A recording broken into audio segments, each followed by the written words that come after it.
Late Night, Iain Lee on Talk Radio.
Once kissed Wendy.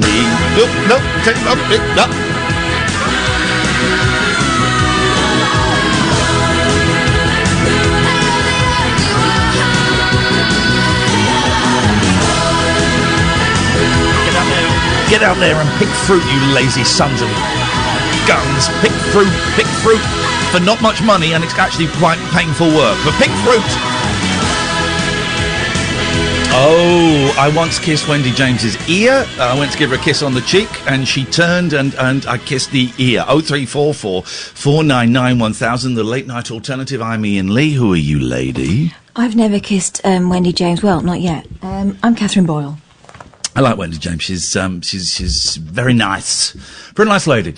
This is the Late Night Alternative. It's a radio show unlike any other in that we sit here and we talk about stuff, and you can give us a call about anything. You can listen to us on DAB.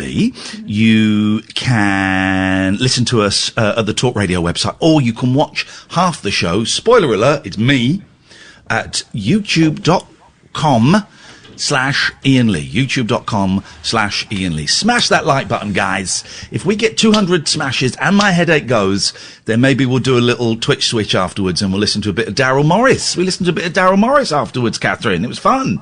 Yeah, it was good. It was good. And I turned out the best painting I've ever done. Oh, a donkey. A donk. A great big shaggy donkey. A donk. 0344 499 1000 is the telephone number if you want to give us a call. I've got a blinding headache, Catherine. It's been too hot today. It's been very, very, very hot. And I've had quite a good day. Then just as the evening wore on, this kind of headache kind of kicked in and I just started feeling, oh, man.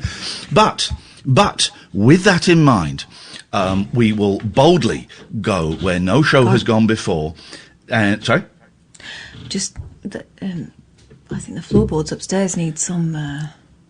That's your kids farting. No. Shall we play a little game? I think there's a delay of 2 seconds tonight. Shall we count? No. Yeah? Go on then. 1, 2, 2, 3, 4. Okay, 4. It's only half a second. Where's that echo coming from then? There's an echo. Echo. It's only when I say it. It could be coming from me. I don't know. How was your day today, Katarina Boyce? My day today, busy. I mean, I didn't go out, but it was busy. What'd you do? What did I do? I had to get up with the kids because my husband went to work. Oh, so God. I was up with the children and I was supervising, in the loosest sense of the word. I was like that student teacher who really wanted to do something else. Wanted to smoke reefer. So I was sitting on the sofa, very loosely supervising Joe Wicks, the Joe Wicks thing. Why aren't you doing this, Mummy? Oh, I've got to make sure you don't stretch yourselves. So you crack on with that. There was that. Then there was BBC Bite Size, and then there was some work going on in the corner. There was no fighting. That was all I was bothered about, frankly. But yeah, I stayed up too late last night painting, selfishly. And so I was a terrible supply teacher today, and the kids completely exploited it. That extra hour of being up, because we stayed up last night and we did a Twitch switch where all of the viewers who were watching on YouTube, they came over to my Twitch channel and we listened to Daryl for an hour or so and we chatted. That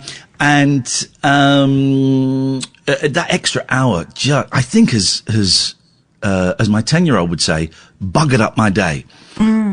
So I think that's why I'm out of kilter, out of sorts. I don't know. Can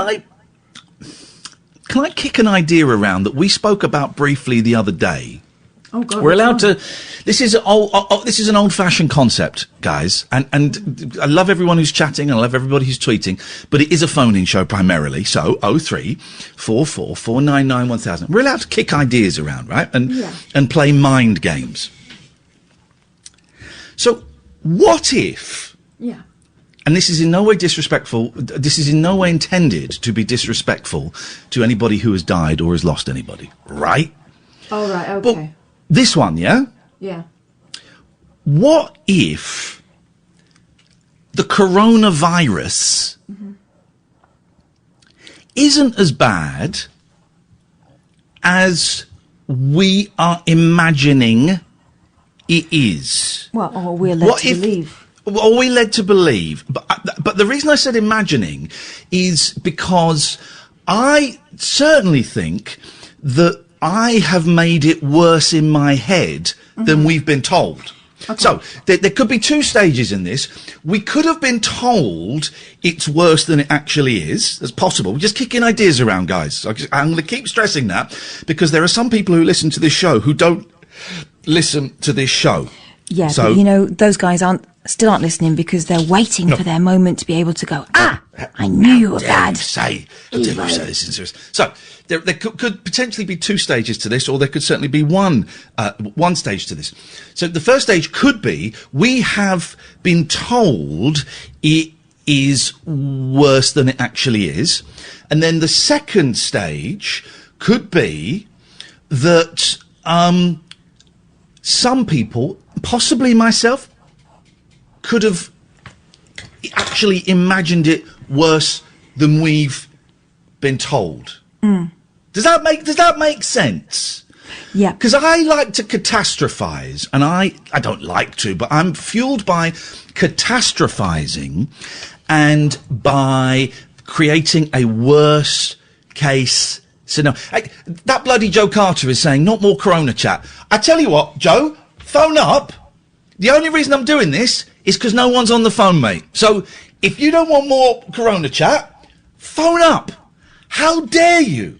How dare you criticise the output of the show and then you don't make any effort to contribute and change the direction of the show? This is opening the doors to conspiracy theorists. It's not, because Katherine and I are professionals, right? And so what if it is my show? Do you know what, Joe? Get lost. You're a joke. My default. Also, Joe, I haven't spoken yet, so chill your boots. Chill your boots. It's almost like Katherine, with the 40 years between us doing this. That I don't know, and the awards and all that. I don't know. Maybe we know what we're doing. Yeah, maybe we know what we're doing. How many Ofcoms have we got? None. Oh, how many awards have we got? Shed loads. So it's almost like we know what we're doing. So my default setting is to catastrophize and to make things seem worse than they actually are, right? So what I'm feeling, what I have been feeling and what I have been thinking about the coronavirus, what if it's different to what you've been thinking and you've been feeling? What if it looks to you completely different to how it looks to me? This is a really tough concept to try and explain, and I'm doing it an injustice. And I'm not in any way buying into the 5G or any of that. I don't think it's a conspiracy by them to take away our civil liberties and our rights. I don't think it's any of that. I just wonder. I just like to wonder. He said, choosing his words very, very carefully again. I just like to wonder. Maybe it's not as bad as all that. Again, no disrespect to those that passed. Right. It's really difficult to know just exactly where we're supposed to be at with the fear level with this, because for the first month it was an absolute, you will not go out, you will get it. Most people are going to get it. You're going to get it. And if you get it, you will pass it on to someone. And do you want to be responsible for that? You know, that was what we were fed. Yeah. Now we're being told, oh, well, if you take the right precautions and stay alert, you can probably go back to work. And if you can't work at home, then going to work won't be the worst thing in the world. But, you know, you're sensible enough to be able to take precautions. So that's why I think a lot of people are feeling like one way or the other we were, I don't know, put too far to an extreme. I was talking to my dad today, who's 64, and who has been shielding my mum for the last, whatever the lockdown is, plus 2 or 3 weeks, right? Yeah, because she was poorly a little bit before that, wasn't she? Yeah. Yeah. And my dad said to me, with a little, I mean, he's a bit of a mickey taker, but he doesn't ever say anything that's completely, you know, the way he said it, I thought, he means it a bit. He said, I still think I'd probably be okay. And I said, right, yeah, that's what the really fit people, what he actually said was, I still think I could risk going into a corona ward and come out okay. And I went, yeah, you tell that to the doctors half your age who've not made it out. So I think that there is enough murkiness around this where I am prepared to err on the side of caution. And you know what? If I've stayed in too long, or if I've stayed in away from work too long, or if I've kept my kids off school till September rather than sending them back in June, I'm willing to take that on the chin for the sake of not being quite sure. I haven't read it, and of course people are saying, well, the Nightingale hospitals haven't been used, so that means it's good. Well, that might, well, no, hang on, but that might be because we were in a sort of, and let's be honest, we never really had a lockdown here, but precautionary measures were put in place. So that may be because the majority of people have stayed in for a couple of months. It may be. Or it may be, he said, just kicking an idea around because that's what we're allowed to do here with free thinkers, because it was never going to be quite as bad as we were told, and then I imagined that it was. The thing I'll never forget. You never believed me about Hyde Park being a temporary morgue. That was a true thing, and Birmingham Airport as well was also going to be a temporary morgue. These were the plans that were put in place. And I saw a headline. I haven't read a paper, and I saw a headline at a petrol station. Right, so I didn't read the story, and I may have got it wrong.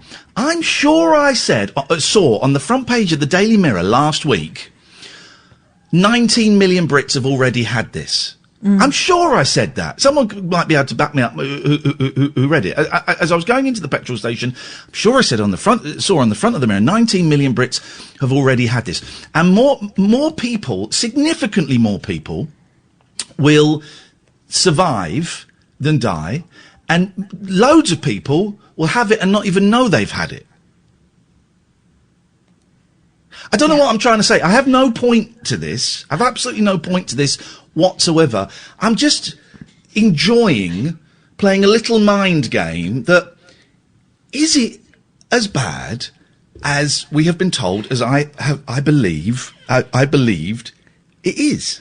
My theory on the Nightingale Hospital is that it's demonstration of the fact that they just didn't know how big it was going to get, but they thought it might be massive. And they didn't want to be caught out. And I thank God, or whatever it is up there, or whatever science, I thank that we don't need them. Because when I saw those things being built and being opened, I thought, my God, imagine going in there. And I could imagine going in there and not coming out again. It's weird. I'm just thinking out loud. 0344 499 1000. In a minute, me and Kath are going to play a game. This is the Late Night Alternative, weeknights from 10 with Iain and Kath on Talk Radio. Late Night, Iain Lee on Talk Radio. You fancy a quick game? Yeah. I'm not going to tell you the rules. Okay. We're just going to play it, okay? Snoop Dogg. Oh.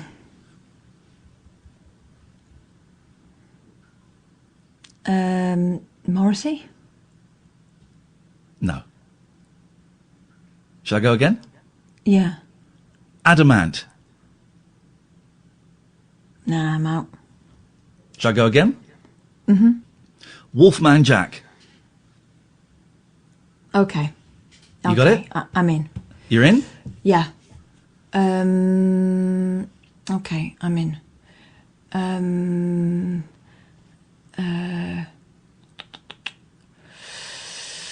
Would it be something like... Here we go. Cat Stevens? Okay, so it's my go.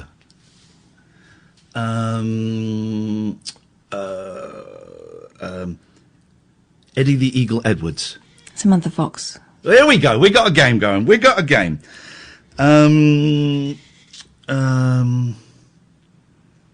Oh, James Fox. Oh, okay.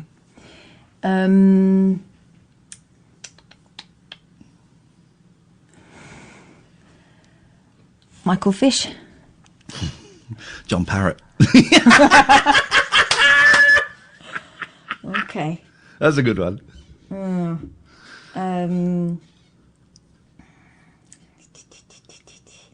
What about...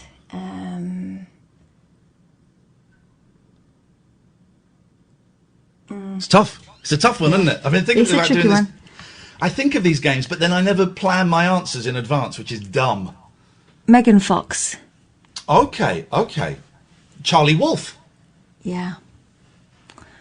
Cat Deeley? Oh, that's a great one. Mr. Kipper? James Whale? Oh! Shall we take a little breather? Yeah, let's do it. Good. It's a good game, isn't it? Mm-hmm. 0344 499 1000.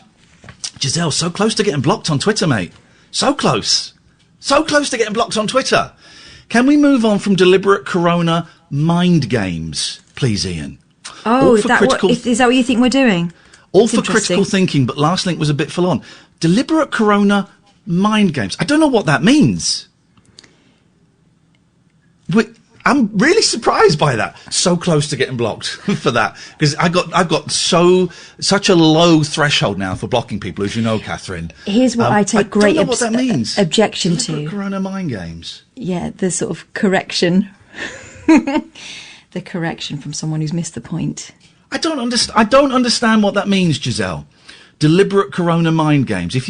I don't know what you mean by deliberate. I don't know what you mean by mind games. And you're all for critical thinking, but the last link was a bit full. I've literally no idea. That, to me, is a rambling... That's a tweet that would instantly get a block. Instantly get a block. Yay close. Because that's nonsense. There wasn't a deliberate mind game, whatever that is. It was two people kicking an idea around, which I stressed about 5 times. And it was... why am I justifying it? 0344 499 1000. Let's go to Ted. Good evening, Ted. Hi, good evening, Ian. Good evening, Kath.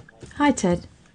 I'm also a bit scared. I was in Sainsbury's on Sunday, and because lockdown is kind of partially lifted, it was so busy, and I found myself getting stressed. People were coming like much closer than the 2 meters. Yeah. And I'm just that little bit worried. I'm living with 6 old people, so I'm scared of getting it and bringing it home. Yeah, of course. And I've got a friend as well he's a trainer for the Nightingale. He's working at the Excel, and they're training some of the staff for it. And he said that we've got the equipment, we've got the money. It's just trying to get special nurses, the critical care nurses. He said the whole world wants them, and it's. We know that. We know that. But what if it's not as bad as we're imagining? Is it 1 in 20 need hospital? So 19 out of 20 would be okay. So I don't know where. Well, exactly, but I don't know where that stat's from. I've not heard that stat. I've just seen it on when they show the numbers for the different countries about how the number of survivors, numbers being tested. If you go for a country that's got a high number of tests, then the survival rate seems quite good. It's like 1 in 20 or 1 in 50. 1 in 50 survive, and about 1 in 20 need hospital. Something like that. Hang on. 1 in 50 survive? Yeah. What do you mean 1 in 50 survive? So 49 die. 49 die who get COVID-19? Yeah, so if you look at a coach... Ted, that's nonsense. You're saying that... Hang on, you're saying that 98% of people die? No, they live. You said 49 die and 1 live. Sorry, I'm a bit nervous. I must. Jesus, Ted, you can't get it that way round wrong. My God! You are not doing the briefing tomorrow. You are not doing that briefing tomorrow. Ted! Take the graphs off him. Ted, you can't get it that much wrong. that was a big one. All right, exactly. Giselle says, Ian, you just said that's what you were doing. I have no idea what you're talking about, Giselle, and I think I'm going to block you because me and Kath will decide how we do the show. Thanks very much indeed. And I don't hate doing it, but it's a real shame because you can still phone up and be a contributor, but I just goodbye. Ted, thank you very much for that. 0344 499 1000 is the telephone number if you want to give us a call. I'm surprised that people are upset at us just kicking ideas around. I don't get it. Actually, I blocked them ages ago, so I don't need to read their tweet. Let's go to Marie. Good evening, Marie. Good evening. How are you? What you got for us? Just listening to your chat when you first started, you and Catherine, about your mindset and everything and what's happening with the coronavirus. I agree with you 100%. Well, hang on. Sorry. What have you agreed with? Because I haven't actually said anything. I've just been thinking out loud, so I'm not sure what you're agreeing with. Well, I agree with your thinking out loud. I'm exactly the same mindset. Of what? I need to know what you're agreeing with, because I've got a feeling we're not agreeing. You were basically saying that, are we thinking it's, have we been told one thing or are we telling another? Is everybody thinking the same as everybody else? Yeah? Not quite. Carry on. The things that you said made a lot of sense to me. Okay, what's the point that what's the point that you want to make? Because I think we're coming at this from slightly cross purposes. And it may be my fault because I may not have explained what I was trying to get across well That's enough. I've got a bit of a headache and it's a tricky concept. What you both said made a lot of sense to me, and I sat there and thought, yes, that's exactly how I'm feeling. Well, hang on, you're not. You've not told us. Tell us. Forget that we've spoken about it. Tell us exactly how you're feeling. Also, what we both said was quite different. Hang on. Let's just tell us exactly what it is you're feeling. What you said, Ian, was that... No, don't tell me what I said. Don't tell me what I said. Forget that we've spoken, because I'm struggling to keep up. I remember. Don't... I've misphrased that. What I remember you saying... No, Marie, don't tell me what I said! Tell me what you're thinking, but as though it's your own idea and you've not heard me say anything. Okay, that's fair enough. What I'm thinking is, at first when this happened, I was absolutely petrified. Yes. Scared to go out, but because of my job, I am partially working from home and also having to go into work. Yes. And the more I'm doing it, the less scary it's getting, and the more I'm thinking, is this real? Is it as bad as he said? I don't know one person that's been affected by this. Maybe that's because I'm living up north or the area of the country I'm in, and I know the government's got to treat us as a whole, but we're all different. Some people are rural, some are in cities, and that's how I'm feeling. Does that make any sense to you? It does make sense, but that's not what I was necessarily saying. I was kicking some of those ideas around as a possibility. I'm not saying that that's necessarily what I believe. I haven't really worked out what I believe yet. Oh no, I know that. I know you were just, you were just kicking ideas around. Yes. It just struck a chord with me. I've listened to it every evening since this has happened, and it's the first time I've ever wanted to ring in because... Yes, Marie, we got you. Well, thank you. Thank you for calling. How many fags are you smoking a day now? I have just started smoking since this started. No. I've always had a very deep voice anyway. It's not the deep... You can hear...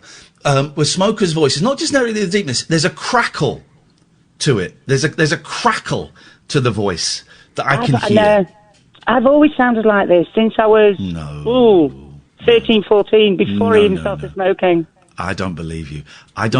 There's a catch in the throat. There's a little ball of phlegm that's just hanging in there. And no, that's nerves. That's nerves because I know I'm on the radio. No one's listening, Marie. Trust me, I've seen the figures. Thank you very much for your call. 0344 499 1000 is the telephone number. Let's go to Thomas. Good evening, Thomas. Hello, Ian. Hey, Thomas. I got a pretty good joke for you. Oh God. Okay. So a man walks into a bar with a newt on his shoulder. He says to the barman, "It's a pint for me and a shot of whiskey it's a shot of whiskey for Tiny." The barman asks, "Why do you call him Tiny?" "Because he's my newt."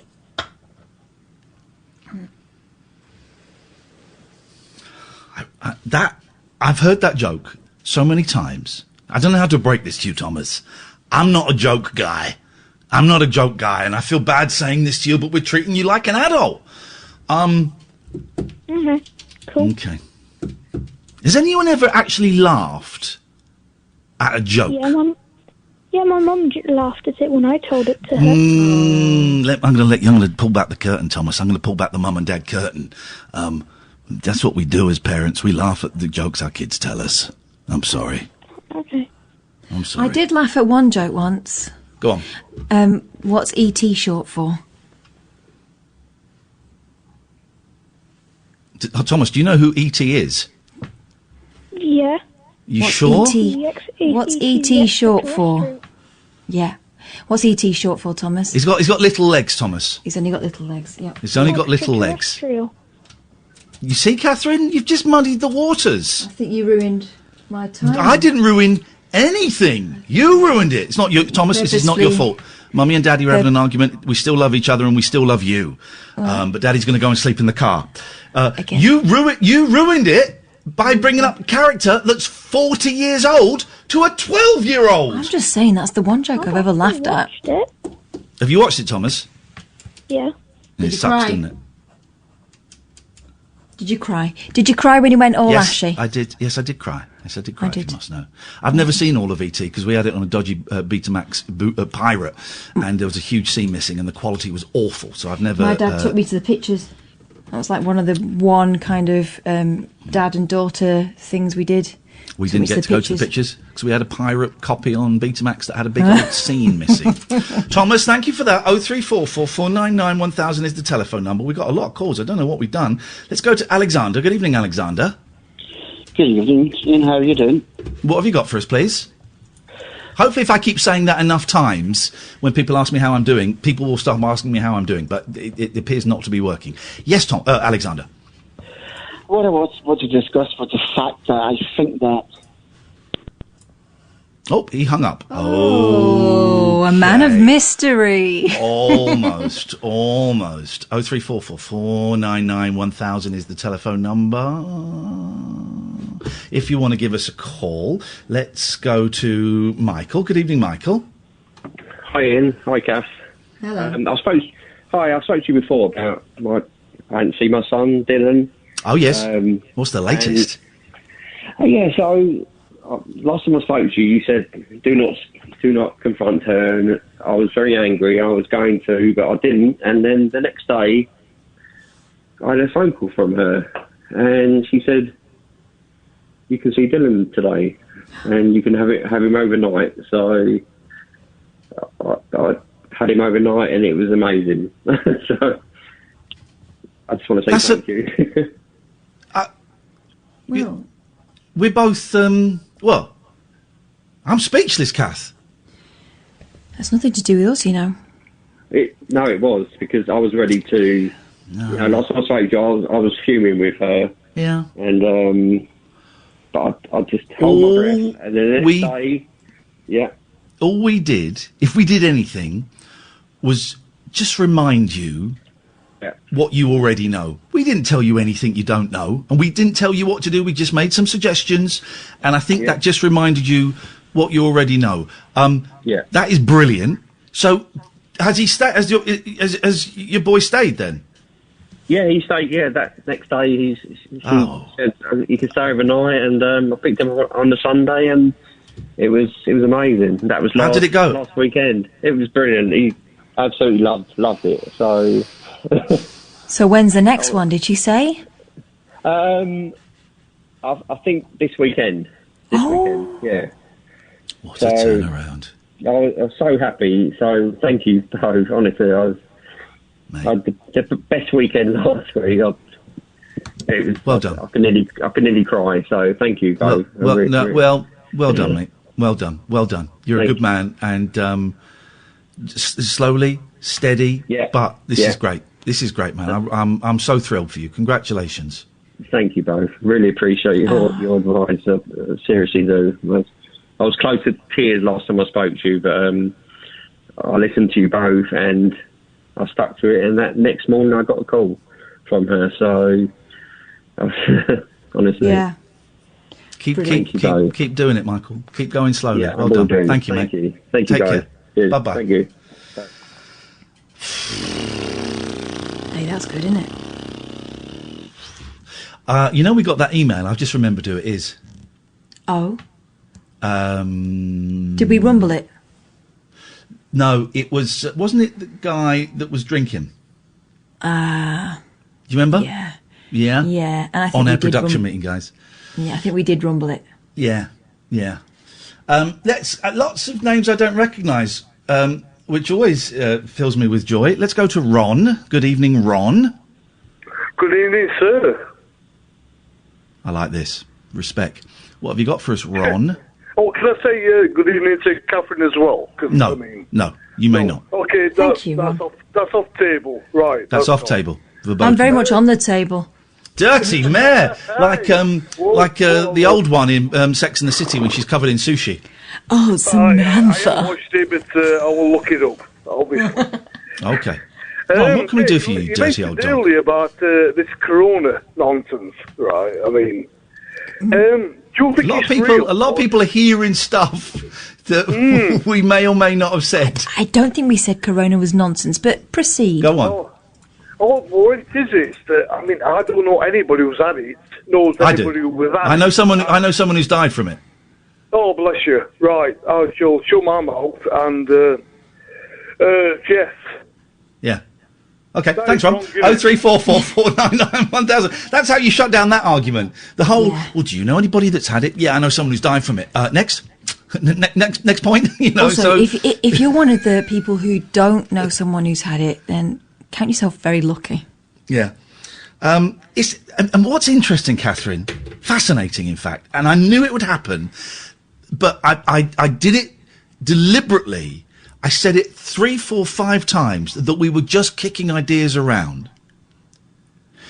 People have heard different things and think we have made... That gentleman thought we were saying coronavirus was nonsense.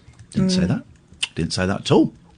You know, people are hearing what they want to hear and going, because we're not doing the whatever the 2 lines are. The 2 lines are, you must stay at home and be scared, or you must go back to work, or you're lazy. We're not doing that. We're just kicking ideas around somewhere in the middle and going back and forth a little bit. People are hearing what they want to hear. And it's fascinating. Isn't that the most 2020 thing you've... I mean, that's the way it's been for the last couple of years, hasn't it, in the world? Yeah. That if it feels right, it probably right. Don't listen to what the experts are saying. They've all got their own motives. Go with your gut, that whole thing. I'm enjoying this. Let's go to Fran. Good evening, Fran. Hello, Fran.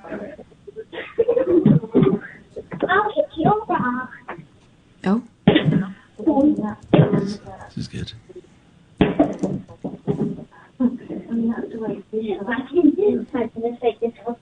I think someone should be in bed.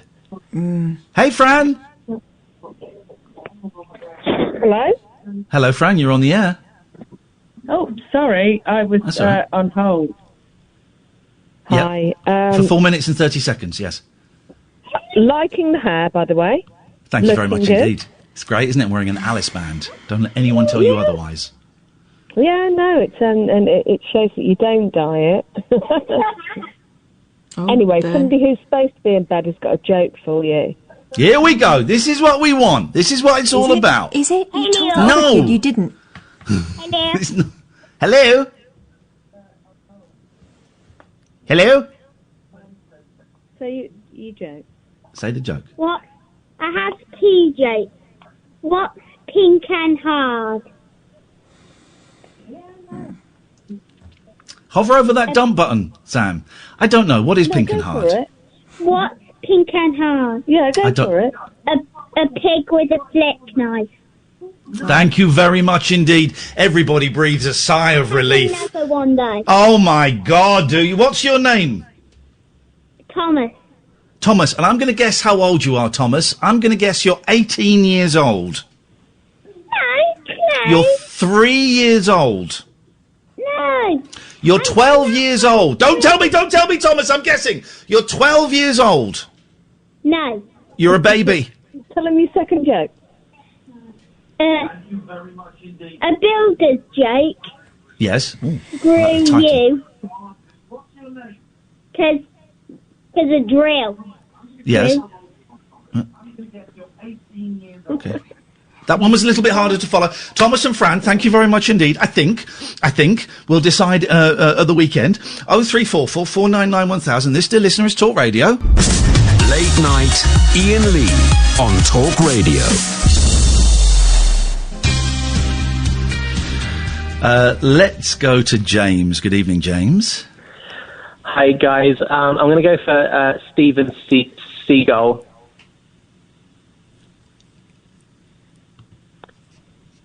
Goodbye, James. No. Go on. No, he's got more. Hang on. He's written these. Well, we might as well get... I cannot accept... We were not changing the names at all, no, were we? I know. He's doing... I believe he's doing a joke. Carry on, James, with your joke. Carry on with your joke, James. Jean-Claude Van Damme. Jean-Claude Van Damme? Jean-Claude Van Damme. Okay. Well, do you want to do any more, James? You pathetic scrote. Goodbye. Go away. 03444991000. Was it my go? Yeah, I think so. Rufus Hound. Okay.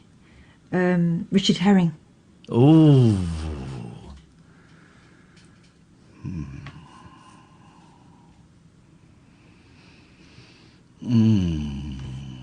Okay, we pause. Good evening, Ray. Good evening. How about Alfie Bass? Who? Oh, Google Alfie Bass, Catherine. You'll know his face. Proper old British English actor from sort of the 60s and 70s. You'll know him. Yes, you could. Of course you can have Alfie Bass, Ray. Of course you can, sir. Thank you. You recognise him, Kath? Yeah, a bit, yeah. Yeah. Anything else, Raymondo? Nicola Sturgeon. Right, go away, because you're only allowed to have one. We're supposed to be playing a game here. Good, Goodbye, though. thank you. That works. It doesn't. Yes, it does. Oh, it does, doesn't it? Yeah. No, it doesn't. Yes, it does. I think Sturgeon, it's Nicholas. Yeah. I mean, I was going to go for Alex Salmon, but he's Salmond. No. Salmonda. 03444991000 is the telephone number if you want to give us a call. Someone in the chat suggests Crocodile Dundee. Oh dear, come on now. Come on now, guys. Stop.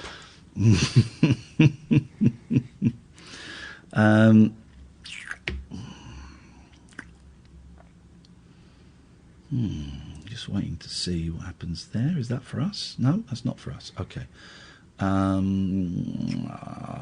let's go to Ian. Good evening, Ian. Hello, mate. How are you? What you got for us? Well, I was listening to you last night when you started your show, jubilantly telling everyone that we're out of lockdown. It's not really the case, though, is it? Yeah, we're out of lockdown. It's cancelled. Lockdown is done. It's over. Unless you're a coward who lives in Scotland, Wales, or... Let me finish speaking! Let me finish! Unless you're a coward that lives in Scotland, Wales, or NI. Can I just say at this point that if you cut me off, then... Just bear in mind it's taken you 24 hours to come up with this riposte. But yes, go. Well, I was on my walk, so I was... Midnight walker. I was walking in the evening. Here we go. We got a midnight, guys. Animals, cats, we've got a midnight walker, guys. Here we go. Yeah. And if I cut you off, what? If you cut me off, then I've already won the argument. No, that's not really how it works, mate. Well, I mean, all I have to say is I just thought you were a little bit over jubilant, because it's not completely... I thought it was sending out a little bit of the wrong message. It's not completely... Lockdown is not completely over. The schools aren't back, are they? Teachers... What was that? Is that... You've had too much to drink. I don't think so. Call back when you're sober. Do me a favour. What a boring caller. Bye-bye. Boring. Are you gonna have a decent conversation? Not with a drunk like you who doesn't get satire and doesn't understand the joke. No. Was it a joke? Honestly, if it was a joke, it didn't come. Are you that thick, Ian? Are you that thick? Well, obviously I am, yeah. Yeah, obviously you are. Obviously you are. Yeah. The lockdown is over. You lost. We're leaving Europe. Deal with it, snowflake. All right? Well, what's Europe got to do with lockdown? Exactly. Deal with it. I've got no idea what you're talking about. Of course you haven't, mate, because you've been having too many tinnies. Well done.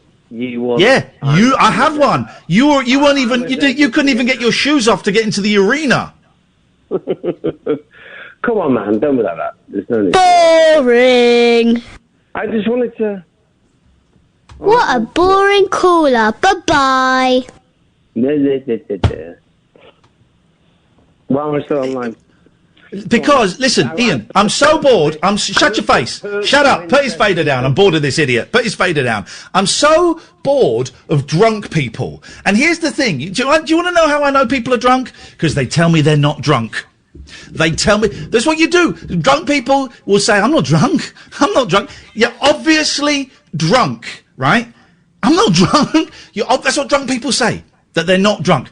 I'm so bored, Ian, of drunk people. It took you 24 hours to call back with that because you were probably too steaming last night. You don't get it, do you? You don't get it. Lockdown's over. We're leaving Europe. You lost. What have you got to say about that? No, you've lost. No, you've lost. You've lost. You've lost. Yeah, you've lost. You've lost. You're beginning to sound like a... You're a boring drunk. Call me when you're sober. Or, here's another option. Don't call me again. No, you're not. You're pissed. Go away. 0344 499 1000. Oh, boring, boring man. Dear God. Hello, Darren. Ian, Kath, keep up the good work. Thank you, Darren. That's right. Just wondering if you've watched the Netflix show White Lines with Laura Haddock and Daniel Mays. No. Oh, Is it about cocaine? Yes, of course it is. Well, other things as well, but it's just... I don't like watching shows about cocaine. It looks to me like an advert. Because I like cocaine a lot. I like cocaine more than I like Katherine. I like cocaine more than I like my kids. I like cocaine more than I like my house, and I like my career. So I struggle. I choose, generally, not always, I choose to not watch cocaine shows. Yeah, I understand. I did think it was a good show. Other than that, it was just a good storyline. Nice one. All right, thank you, Darren. But not my cup of tea, but thank you. 0344 499 1000 is the telephone number. Let's just take a call straight to air. Let's see what happens here. Hello, caller. You're on Talk Radio. Hello. Man. Yes, you are. Hey, how you doing here, all right? What you got for us? Well, I'd just like to say, I thought you were quite abusive against that last guy. Unlucky. Yeah. It's unlucky for him and unlucky for you. Yeah, I'm watching you on Twitch. How far behind will I see you on Twitch? Well, how thick are you? Because I'm not on Twitch. You're not on Twitch at all? I'm not on Twitch right now, buddy, no. How pissed are you? I'm not drunk. Very. You've had too much to drink. Call back when you're sober. Bye-bye, 0344 499 1000. Not fun, is it? It's like being at a party when you get cornered by, a drunk uncle and you're trying to be polite, but it's boring as. He's trying Please to don't grab do your it. tits. We have made a decision. Please don't do it. I think it's really rude. Yeah, there we go. And I support that wholeheartedly. We have made a decision that we're not going to indulge like boring drunk callers We end up anymore. here's the thing, we end up having a 20-minute conversation with someone, and sometimes their problems are deep, right? But we can have a 20-minute conversation with someone where we try our very best and they're not going to remember it in the morning. What's the point in that? Please don't do it. Listen, I'm more than happy, although I think it might be a little bit boring for other listeners, but one of the jobs of being in recovery is to share your recovery with people who need it. So, but what I don't want is, and what we've had a lot of recently, is very drunk people phoning up. How did you get sober? Big 20-minute monologue. How did you get sober? Please tell me. I'm desperate. So I tell them how I got sober, which is going to 12-step meetings, and they go, yeah, that's not for me. What other ways are there? There's no ways with still drinking. That's unfortunately the way. Yeah, and I don't know any other ways. There are other ways. I don't know them. I don't know what the other ways are. It's my way or the highway. Let's go to Cleo. Good evening, Cleo. Have you had a mid-Jewer? No, we haven't. Oh, that's a good one. Jimmy Cricket. Yep. Dickie Bird. Yeah. Oh, I only had two. I'm fish. Goodbye. We've done that one. Did we do Fish from Marillion? Oh, we did Michael Fish. We did Michael Fish, didn't we? Yeah. No, we didn't do Fish of Marillion. Some people aren't enjoying the new Forthright style show, Katherine. What, drunk people? They wouldn't. You're being so rude to the callers. No, we're not. Do you know what we're being? We're being fair to the listener, which is sometimes a different thing. I think the drunk callers are being, as you say, rude to us. Yeah. Let's try Andrew. Good evening, Andrew.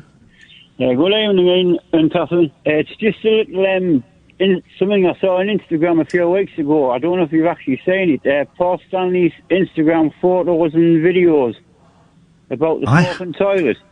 I haven't seen Paul Stanley smoking toilet. I bet Gene Simmons' toilet smokes a lot. He's a big lad. I don't know about that one, but if you can get a chance to get on it, it's 2 rolls of toilet roll on top of the toilet lid. Yeah. And you corned beef tube sticking out of it. And there is an actual photo still on his Instagram page. I was absolutely crazed up when I first saw it. What? Smoke coming out of his toilet? No, toilet, like one of his sons have come into him and saying, Dad, the toilet's smoking.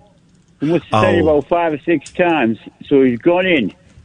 And all it is like 2 rolls of toilet paper, 2 full rolls laid on the toilet, the lid down, and a cardboard tube just sticking out of it. Paul Stanley's kids.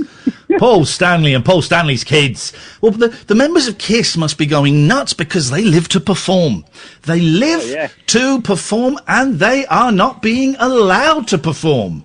At the minute, yeah. Isn't it? Tough times. Aye. Nice one, Andrew. Thank you very much for that. Let's go to Gatford. Good evening, Gatford. Alistair, we're going to talk to you after the news, if that's all right. Good evening, Gatford. Hello there. I found the Daily Mirror article that you were referring to. Here we go. Go on. What does it say? It's some of the laziest journalism I think I've ever read. I bet I could find lazier, but carry on. Well, fine. Hello. The headline is coronavirus may have infected 19 million Brits. Okay. As hope for antibody. And it goes on and it quotes a University of Manchester study which has statistics, but then it still says claimed more than 19 million people may have been infected and recovered. So it's more than 19 million, so it's even higher than I said. Yeah. Am I But also hearing may. what Gatford's telling me properly? I'm ignoring the word may, because that just confuses things. Well, that's the thing. When you've got statistics, why do you need to use the word may so much? Exactly. And I think that's the problem here, is that they're quoting stats and then giving opinion in the same sentence. The contrary view to that is that, of course, for science, you have to be open to possibilities, and so nothing is ever completely absolute, so it's always a may. Permission to speak freely? Yes. I think people are scared by you having your on-air ideas because they have got a lack of ideas elsewhere. I think they're scared by the fact that you throw out an idea which is controversial because they haven't got an opinion themselves and they might be swayed by yours. I think that's why people are scared. Well, there might be something of it. I tell you what it is, Gatford, is, and you'll know this because you've been listening to speech radio probably longer than I have, actually, and I know that you've listened to a lot of the greats, that we're not allowed to think out loud anymore. You know, particularly with speech radio and with Twitter.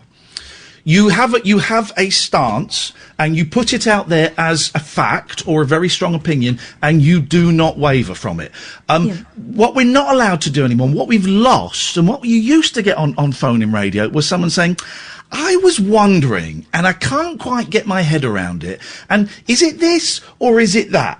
Call me and let's see if we can work this out. We don't seem to be allowed to kick ideas around. No, because the assumption is that you are talking to the thickest person in the room. And what's the point?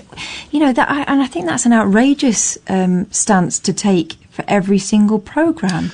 But also, I don't think that just because Iain said lockdown is over yesterday and then went on to make out very many reasons why lockdown isn't over. I mean, that's clearly a I satire. think I heard it on the radio at 10 o'clock at night. I'm going out. Yeah. Sorry, guys. It was actually satire.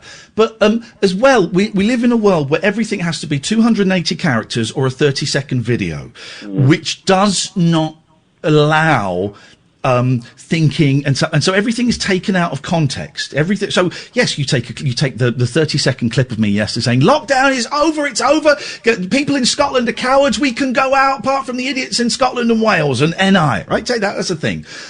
Me saying you clip the bit before and the bit after, and it's me saying, well, COVID-19 is overrated, and I think it's a bit of hype, and it's not as bad as it seems. Now, that's a soundbite, which you can take out of context and make me look like an absolute, idiot, a conspiracy theorist idiot. But if you listen to the whole 10 minutes, you get the context of it. And I don't know. It's just a thought that crossed my mind.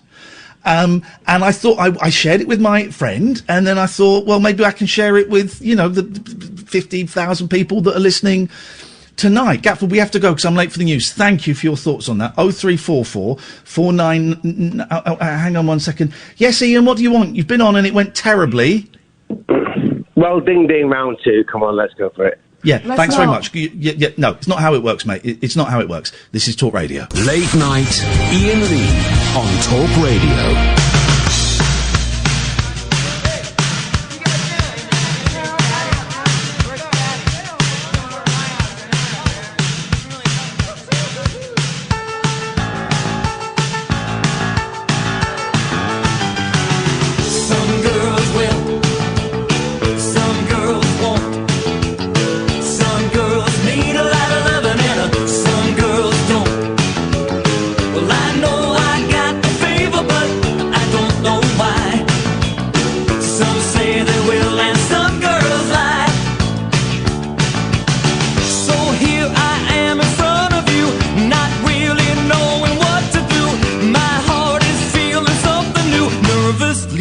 Turn away from you.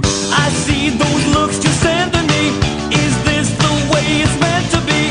It's something we should talk about. Just give me time to work it out. Some girls will, some girls won't. Some girls need a lot of loving and some girls don't. Well, I know I got the fever, but I don't know why. Some say they will and some girls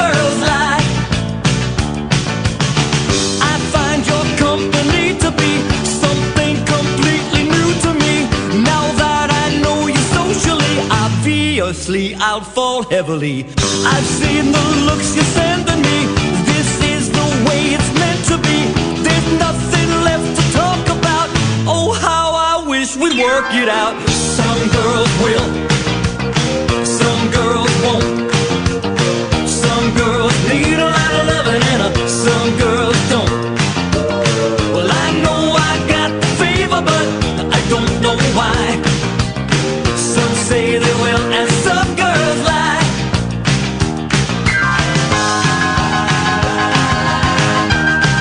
Did you kiss your mother with that mouth? Dirty cover. Why does life feel so bad? Some girls won't. Some girls need a lot of loving and some girls don't. Stick a pencil out there. Well, I know I got the fever, but I don't know why. Some say they will and some girls. Well, you know what I mean.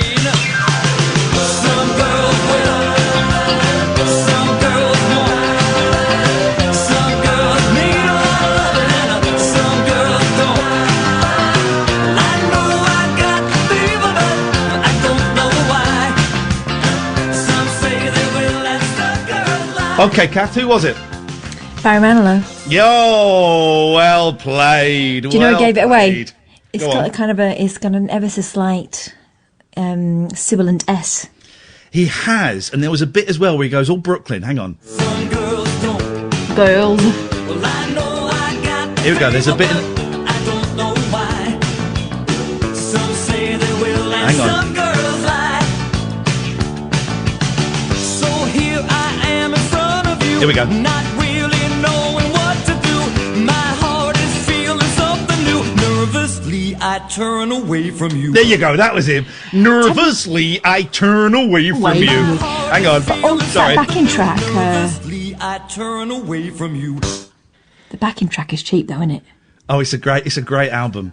Listen to this. This is It the sounds album like I the sort found. of tape my grandma used to play at parties. It probably was the tape.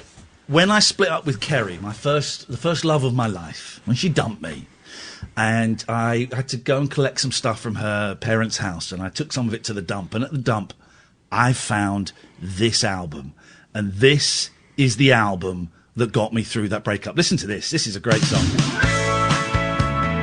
This is a great song. This leads nothing to the imagination.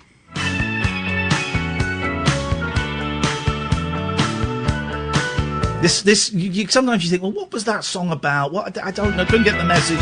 What's this song about, Barry? Doesn't matter where I go. Doesn't matter who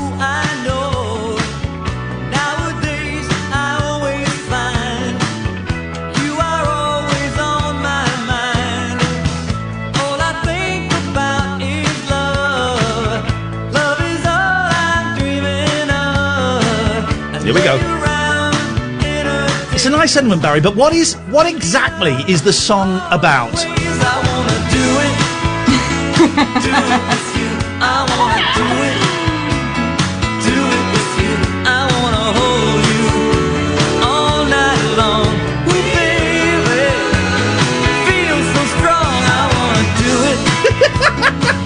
I said sibilant S. He's actually got quite a pronounced lisp there, hasn't he? He's a dirty bugger as well. Wants to do it. I don't believe he wants to do it with her. And I think we all know he never wanted to do it with her. Not with her. No. 0344 499 1000 is the telephone number. Alistair has been waiting for 16 years to speak to us. So, Alistair, it's with great pleasure we welcome you to the show tonight. Guten Abend, mein Herr. Good evening, Ian, and good evening, Catherine. Here is the news. Can you do me a favour? Do me a favour. Alice, do me a favour. I want you to say, good evening, viewers. Here is tonight's news. Okay. Do you want me to sort of put a newsreader voice, just normal voice? Your voice? No, do it exactly as you do it, as you say hello to us with those pauses and with that intonation. All right. Good evening, viewers. This is the news. There we go, you see. This guy's got it, Catherine. He's got it. Well, you know, I was a newsreader, so I can hear it when someone's got it. And I've someone's heard got news. it, I want it. Oh, we're back to Barry Manilow again. It's all here we go. She wants to do it with you. She wants to do it with you. That must have been tough to find that in a skip when you've been dumped and no one wanted to do it with you anymore. It was great. This whole album got me through the split up. Listen to this. Indulge me, Alistair. We're going down a rabbit hole. This is a great song. See if I've not heard this for 30 years. Let's see if I can remember it. Here we go. Again, expensive backing track. Very expensive. From 1982. Here we go. You wouldn't know, would you? Here we go. Haven't heard this for 30 years. See if I can remember the words. Here we go. I saw you at the Beechwood Cafe. You looked at me like you had nothing to say. There was some kind of friend you turned out to be. You had some tears you had to be, but you doubt you're gonna be there for me. There was some kind of friend you turned out to be. Here we go. Baby, you were some kind of friend you turned out to be. Baby, I was some kind of friend you turned out to be. Don't remember the rest of it. There you go. Gosh. That sounded good. It's honestly, it's a great album. This is tomorrow's soundtrack. But Alistair, just remember this is true, okay? Here we go. Here we go. Get ready, guys. We wanna do it. Do it with you. We wanna do it. Do it with you. Oh, I've just been reminded. Sorry. No. Who's doing it? Who's doing it with whom? Hang on a minute. I've just been reminded, and thank you, Jordan, as we celebrate. This is. Thank you, Jordan. Do you know this song, Catherine? No, but I feel like I do because it sounds like the 80s. It's got an amazing chorus. Again, just get straight to the point with the chorus. Mrs. C has just recommended it as well. Oh. Something's in the air. I answer the phone and there's nobody there, and you're changing the way that you're wearing your hair. Get ready for the chorus.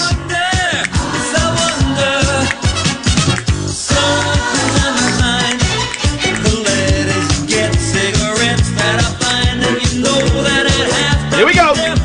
He's furious.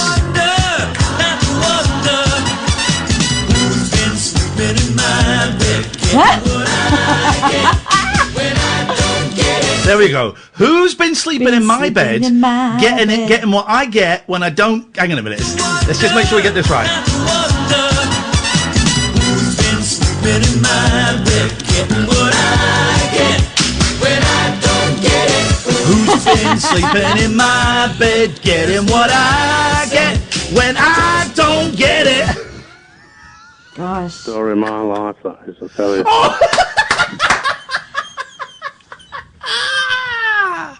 You mean there's been someone sleeping in your bed masturbating? Alistair, what can we do for you on this wonderful, wonderful evening of... Okay, something happened to me this afternoon, which I have a confession to make to you guys. I used the F word to someone on the phone, and I was absolutely sober. Oh, this is exciting. Tell us what happened. Basically what happened, I was just about to have a nap, and the phone went, the landline, and I got a recorded message saying your internet services have been suspended by Sky due to fraudulent activity. Oh. Please press 1 to speak to one of our representatives. And I thought right away, this is dodgy. And so I did.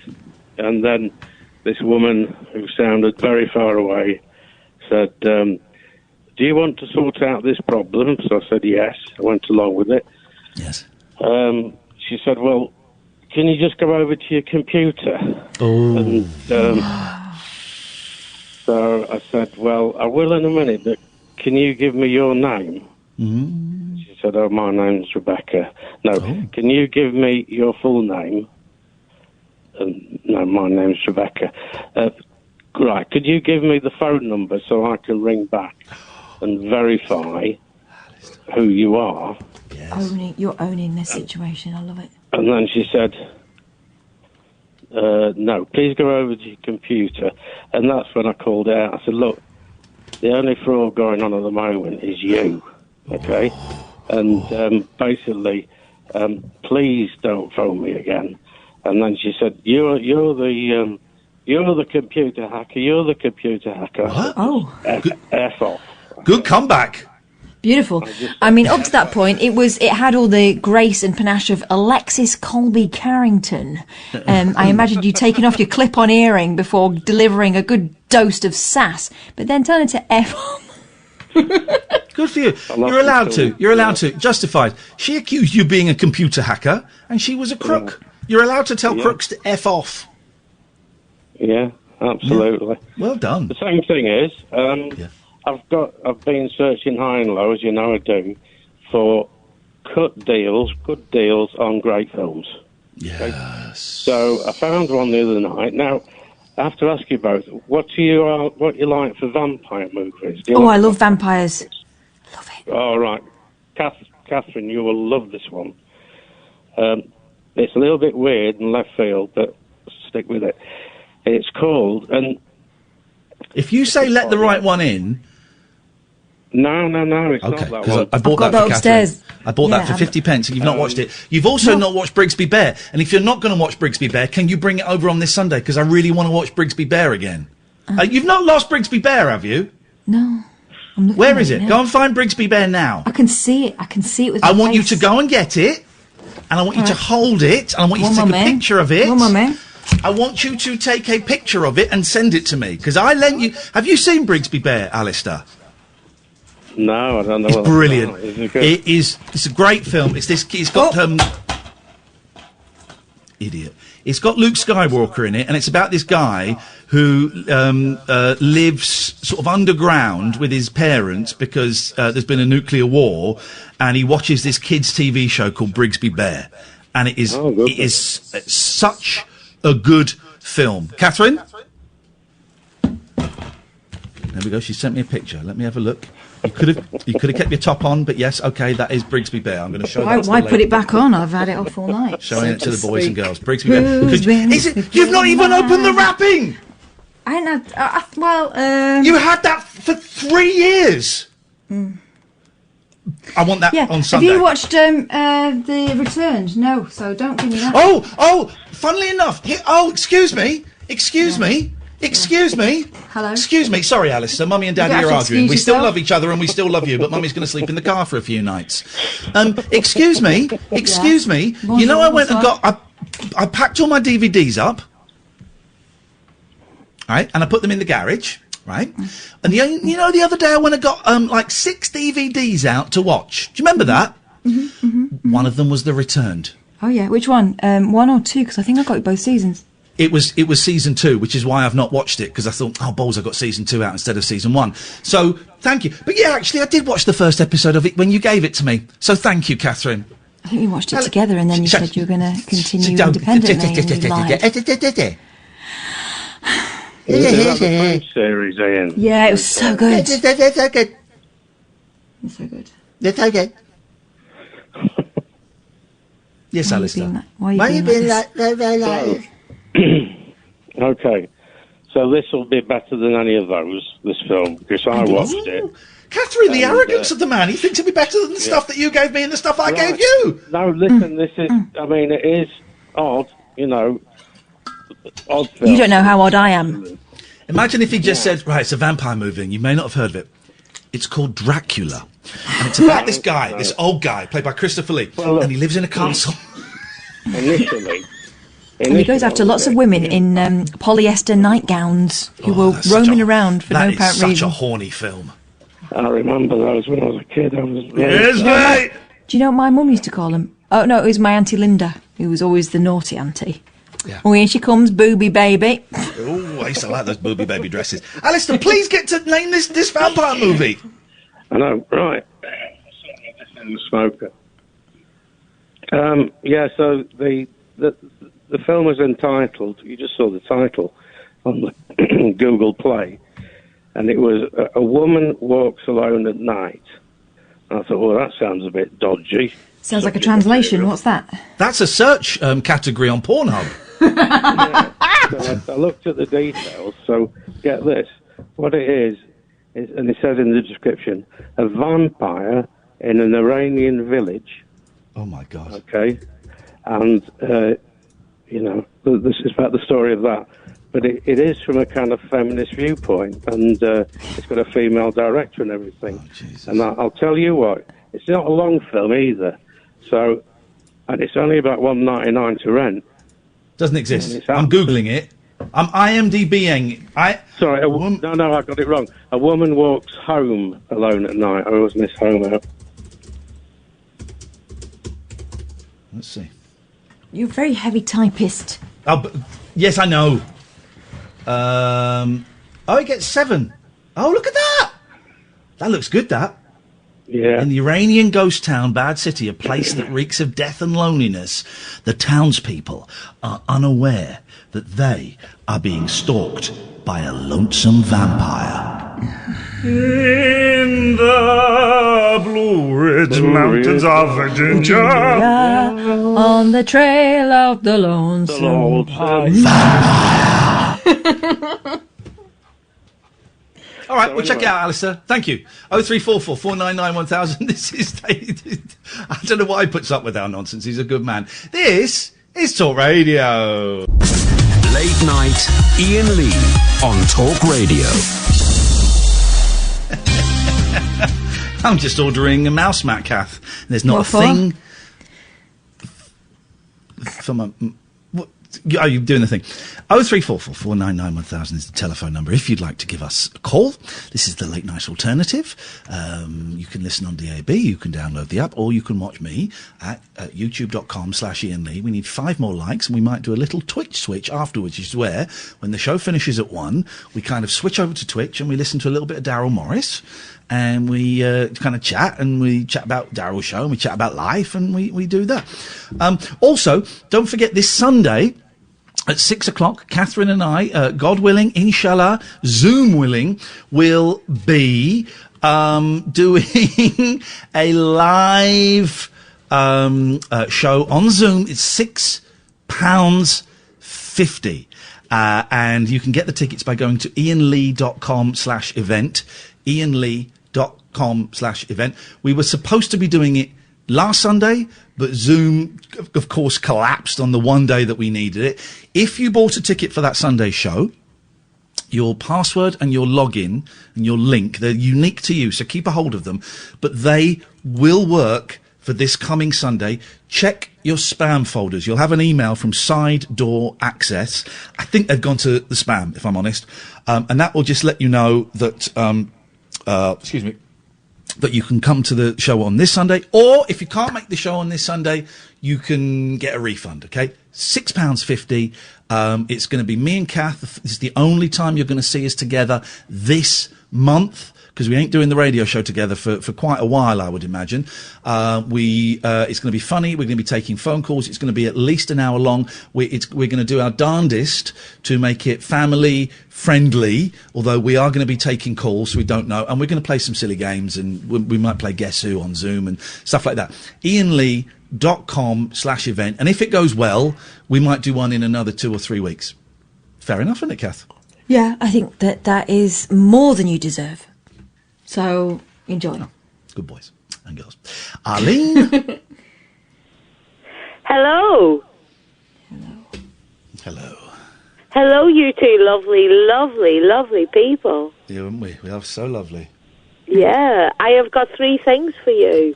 Just tell us what they are. I have got one thing for you, Ian.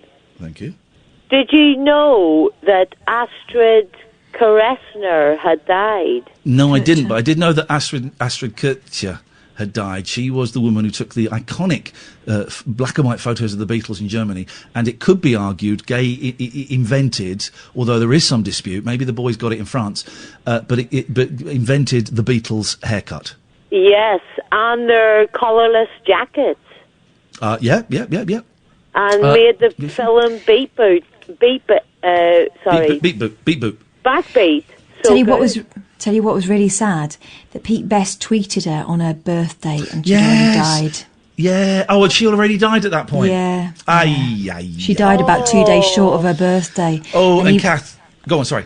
Go on. And I liked it because I thought, oh, how beautiful. And he said, well, you know, she's been a friend for life.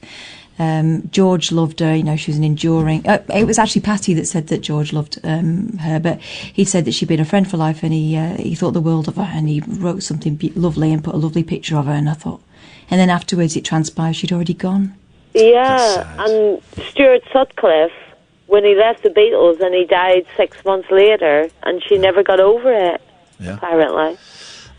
Just to let you know, Catherine, we knew it was coming, but we have had official confirmation via email today that we were travelling up to Liverpool, supposedly in July or August, I think it was, to see Pete Best play. That is now happening, still happening in August 2021. Oh. Yeah, we knew it was going to happen. Do you know what I was looking forward to almost as much, if not more? Yeah. The possibility that Mike McCartney might show us round, because he did say he might. Yeah, and we got the refund for the tours of the Beatles' houses. Ah, boom. Okay, Arlene, go on. Other things. For Catherine as well here. I've got. She loves vampire films. Is that right? Yes. Yeah, the best vampire film is The Brides of Dracula in 1964. Oh, it's not the best. It's a lot of fun. It's a lot of fun. It's a very booby, that film, if I remember it correctly. There's a lot of man-made fibre in there. I was less worried about the blood-sucking than the fact that if they stood next to a 2-bar fire, they might go up. Yeah. And I have a question for Catherine. Mm-hmm. Go on. It's been going over in my head for like 2 weeks, and so since you mentioned about flashing the flashlight at her mum and dad in their bathroom. Yeah.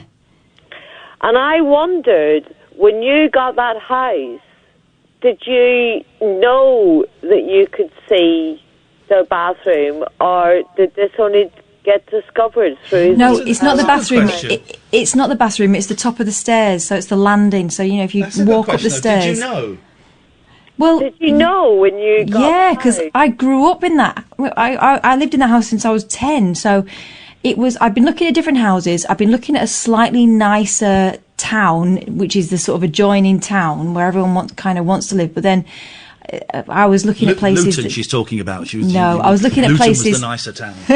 I was looking at places that had no parking, basically, and they had less of a floor, less floor space than in my flat that I had. I thought, this is silly. So, in kind of desperation, one day, I looked in an estate agent's window and I went, oh, well, there's that one. I'll go and look by myself and see what this one's like. and it was the right one. You know, when you kind of walk in a place and you go, yeah, I can see this one.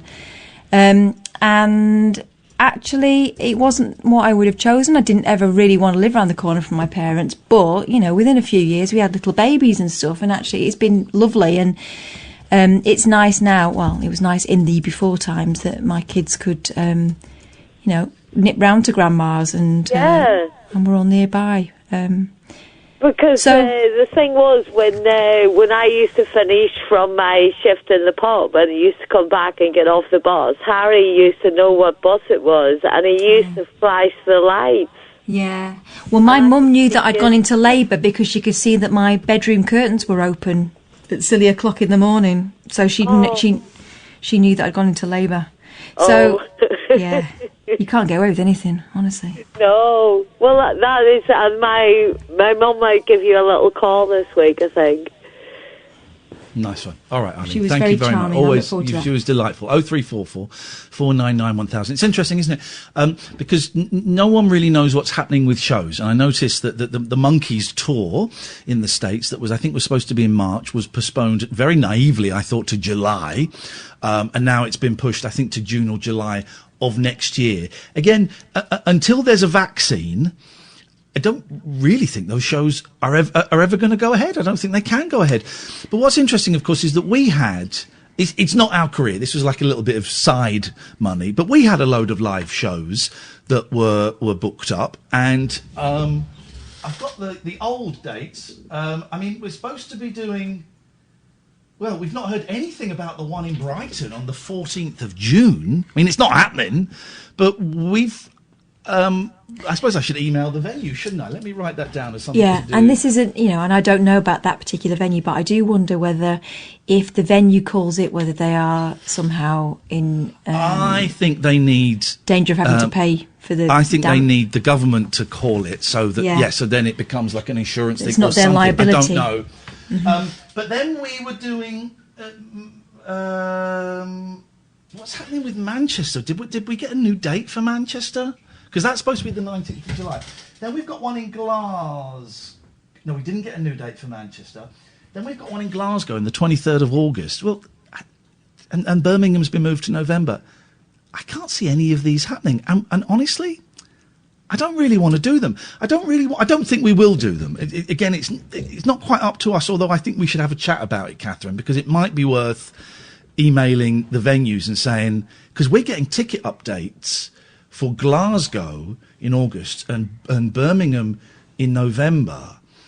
And I really don't see how doing a live show is going to be possible.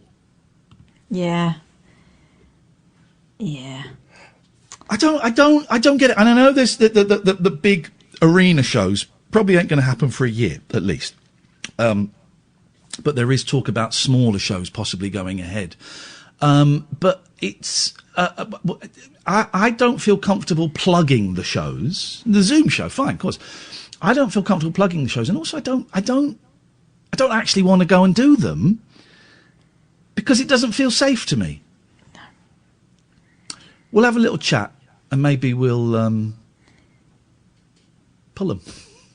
I just think the thought of doing any show this year. I don't think we've been paid for Cardiff, actually. I need to check. The thought of doing any show this year in front of an audience in a room that seems like a lifetime away. But then who knows where we'll be in September? You know. Yeah, it's true, and you know, I think that the mood is already shifting, and by September, I don't know. At the moment, it's already if you can go to work, go back to work, isn't it? Oh no, if you can't work from home, go back to work. But if you can work from home, don't go to work. But oh God, I don't know. I don't know. Let me that tomorrow. Like I got the best thing I ever did, guys, was putting a whiteboard next to my desk. I love it. So I can now just write Brighton and Cardiff, because I did invoice Cardiff and I don't think we got paid, and I want to make sure we get paid for that. But this Sunday is definitely well, James makes a good point. Put the smaller shows in the arenas. with social distancing. Oh. Now, that could work. No, it couldn't. That could work. Us doing the O2, but we have 60 people come. Don't be a tit. They'll all be using the same toilets. Don't be a tit! 03444991000 is the telephone number. If you want to give us a call, you're very welcome. This is Talk Radio. Late night, Iain Lee on Talk Radio.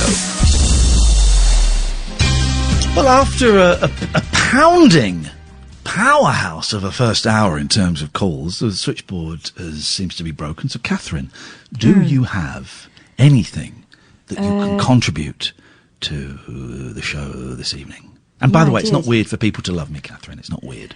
It is weird, yeah, but his whole approach has been dubious. If you look at the history of all this. I don't choose to look at the history. You know me, Katherine. No, of course you don't. You just take love where it arrives, and that's your problem. You need to investigate before you proceed. Exactly. History and the future are irrelevant. I live very, very much in the moment.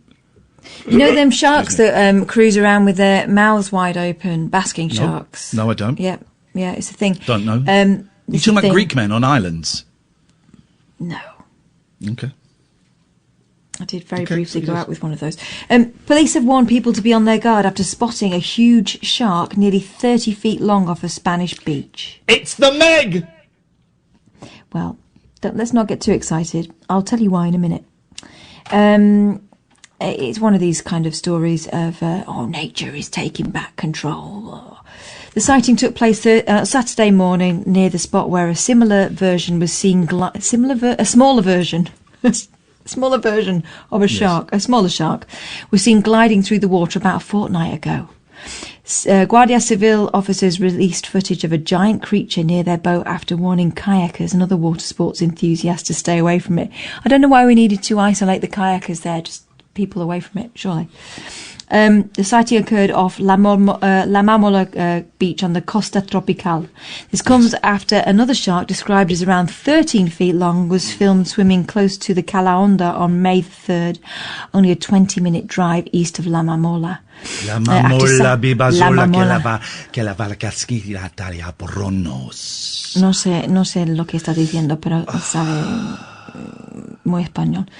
After Saturday's sighting of 26-foot creature, social media yeah. How does Spanish kids... Spanish is quite a tricky language, right? No. Well, I can't speak it. It's easy, because how it's pronounced is how it's written. So how do Spanish kids learn it? From their parents? Copying? Okay, so their parents sit down and teach them. They have actual Spanish lessons. Well, how did your kids learn English? Well, they're English. Well, exactly. Spanish kids are Spanish. Yeah. I don't know if you know. Well, so how do they learn? How do Spanish kids learn Spanish when it's such a tricky language? It's not tricky. It's not tricky for them. Well, it is. I can't. They're not comparing it to anything else. Well, exactly. Well, okay. So, what? Their parents sit down and they have an hour a day or something? From what age? No, it starts with gracias, sí. It's all that stuff, the same as you did with your kids. No, but I didn't do it with my kids. I didn't do it with my kids. Oh, you didn't teach them to speak? Not Spanish, no. They know English. Okay. I'm not quite sure what you're not grasping here. I'm asking a really simple question. Spanish is a hard language. How do Spanish kids learn it? It's easy. I think it's easy. We're going round in circles. I can't speak it. How do Spanish kids learn? I can speak it, so I don't understand what your problem is. Well, you're not a Spanish kid. So there's now a Spanish kid, but you've taken up their quota. They can't speak it. Sometimes you really... This is what... I love you, right, as a dear friend, but I also despise you as an enemy, as my nemesis, because sometimes you cannot... You deliberately, I think, cannot grasp the simplest concepts that I'm sharing with you. Okay. Just to try and make me look stupid. Well, it don't work. You're the one looking dumb here. I've got to do too much work for that. Yeah, well, interesting point, Iain. Thanks very much for raising it. Get back to your story about obviously sharks. It's magical. Get back to your story about sharks. They're going on about it being scary, watch out, or Guardia Civil telling everyone to stay out of the water, and especially if you're in a kayak. They're basking sharks. They're not interested in you. What's They're your those language? ones that... Oh, Baskin, sorry. Baskin. Baskin Robbins. They just go along with their mouths, a bit like me in lockdown. If I'm moving my mouth and there's food nearby, it's not my fault if it goes in. And that's what a basking shark does with plankton. It's not going to eat a person, and it's certainly not. I got a mouthful of sausage. Boom. Dick. Hang on. I got a mouthful of sausage. I got a mouthful of sausage. Gosh. I got a mouthful of dick. Got that to work. Carry on. Bueno. Horny. ¿Quieres que te hablo en español para que entiendas y así podrás empezar a aprender español. Como los Aren't your niños. balls normally held back by your willy? Loving her bush. Chantipone. Muy divertido. Have you finished the story? Claro. Okay, I'm going to take that as... I don't speak Spanish. Claro que no. Okay, we'll go to Stuart then. Bueno, si quieres. Hello, Ian. Hello, Kath. Stuart. Hi. It's at Stupot via Twitter. You might remember me. I just thought I'd tell you about my... I do remember you. I just thought I'd tell you about my horrible day, if you like. Yo, this is what we want. Yes. So my partner is a renal patient, and for the past 18 months she's had dialysis through a tube that goes from her heart to her throat. Today they were going to put a new stent thing in her arm. Yes. And just as the operation was going to end, they managed to nick her main artery, and there was a lot of blood. Oh, no. So what's turned into a simple operation, she's now still there overnight. She's on oxygen and she's had blood transfusions and everything. And then coming away from the hospital, I managed to smash my car up. So mate. Two people I love. Right, hang on a minute. Well, hang on. So that's two bad things that have happened. We need a third. Otherwise, you're in big trouble. They come in threes. That's not even that's a fact. That's not even hearsay or wives' tale. Science. It's science. So we need to, Stuart. My 4 kittens. You did what? I sent you a photo of my 4 I saw it. I was deeply envious. Right. We need to do something bad to you to mean that those 3 things have happened. You might as well get Gatford on the line because my wife's only got 9 toes. I can make it. I tell you what. I've got the perfect thing, right? But it's going to be harsh, and it sounds like you've had a tough day. For the spell to really work, and I really hope send our best to your wife. I've got my fingers crossed. will. I'm sure it'll be fine, but I can imagine it's horrible for both of you, and smashing a car is always awful. But yeah, it means I've got to do something really, really bad. Because if we just do something, if I just say, "Oh, up yours" and cut you off, that's not bad enough. That won't count. So, Stuart, I need to ask your permission, right? Are you ready? And do you allow me to do something really, really bad to you so that 3 bad things have happened and that stops the cycle? Yes, let's go for it. Are you sure? Yes, going for gold.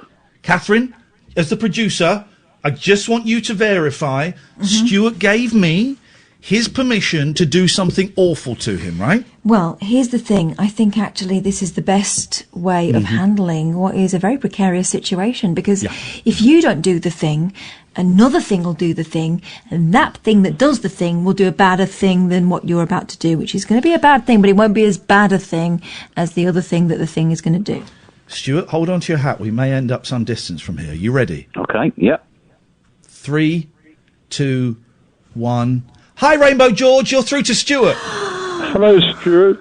Hello, Rainbow George. Nice to hear from you, sir. Oh, thank you. It's good to hear someone thinks it's nice to hear from me.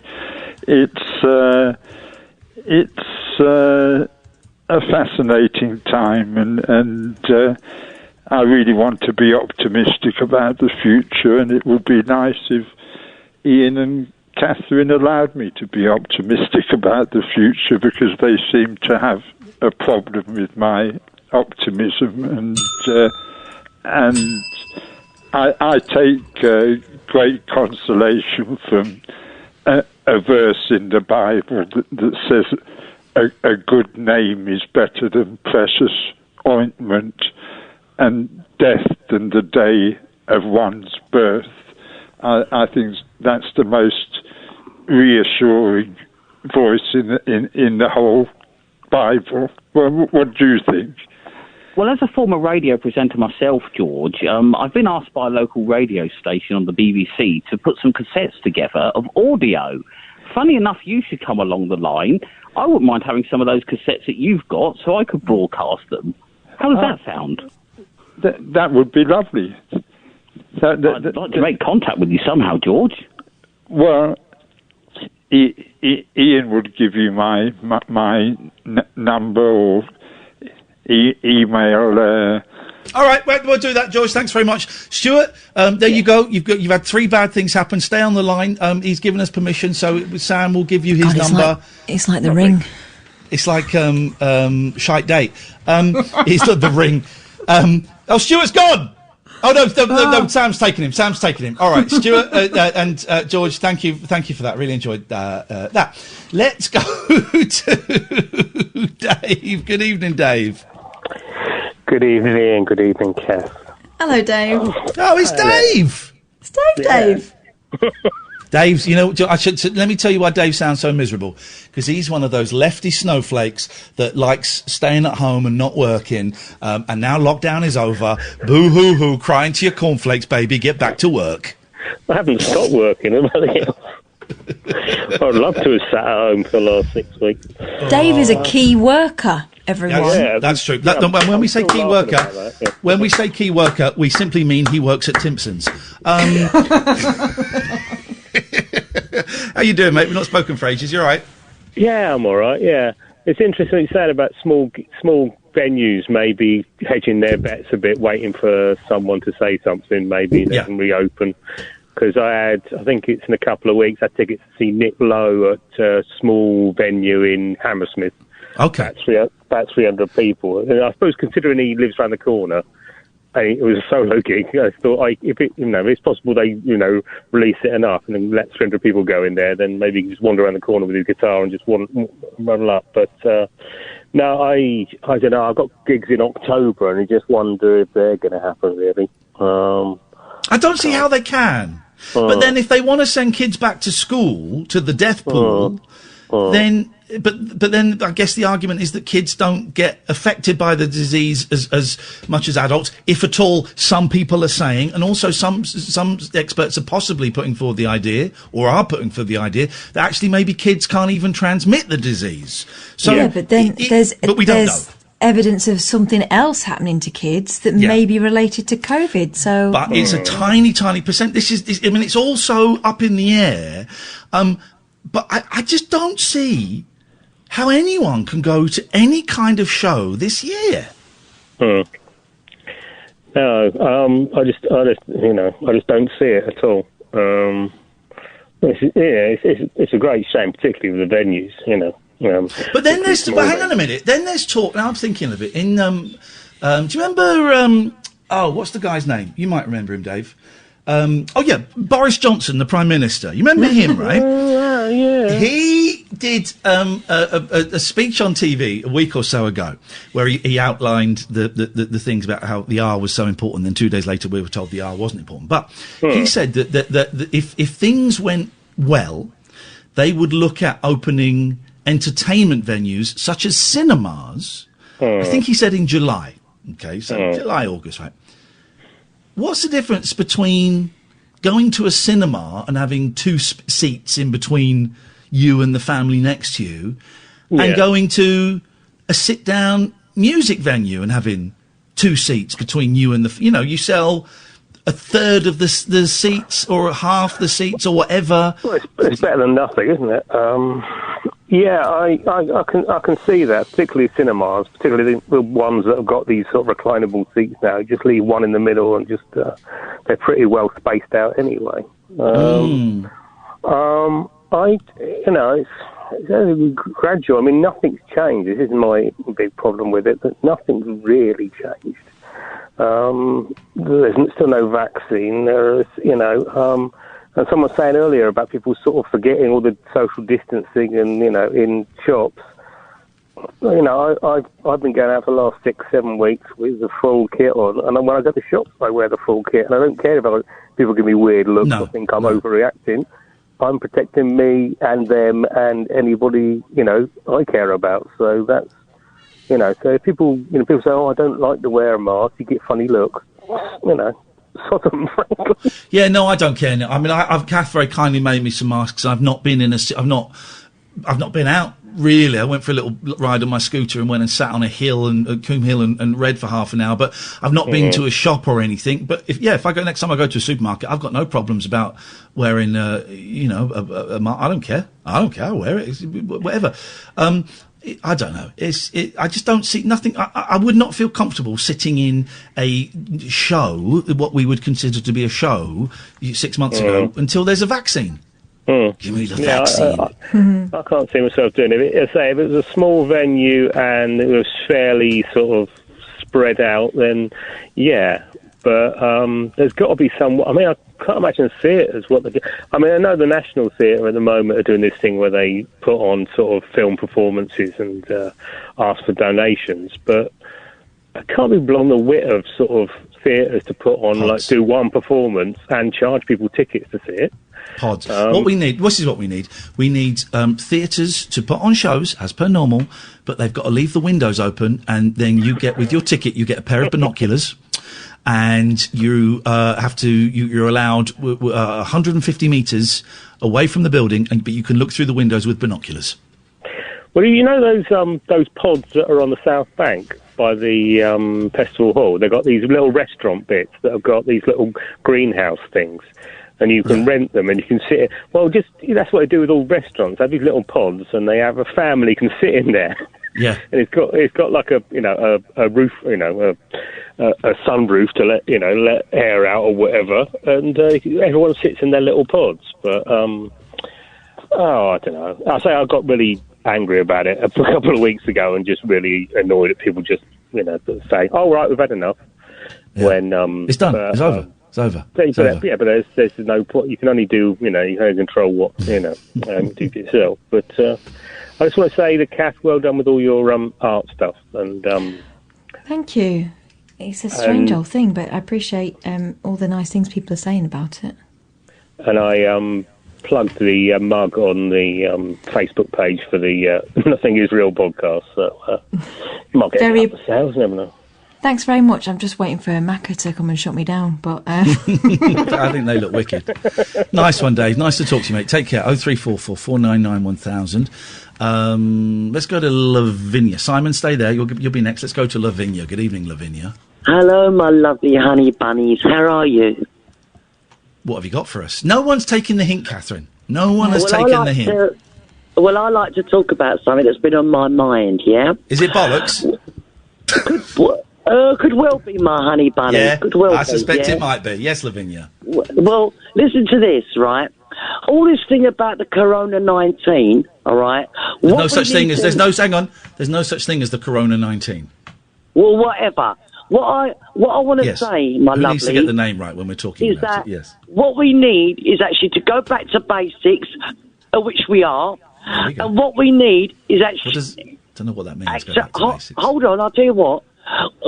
We need to use our minds more than our phones and the computers, because what's happening now, I'll tell you what's happening right now, the people are getting... Well, I'll tell you what's happening right now is I'm listening to nonsense from a lunatic, but yes, carry on. What they're saying, we're scared to touch the paper, we're scared to touch the books, we're scared to mark the primary books because we might get it.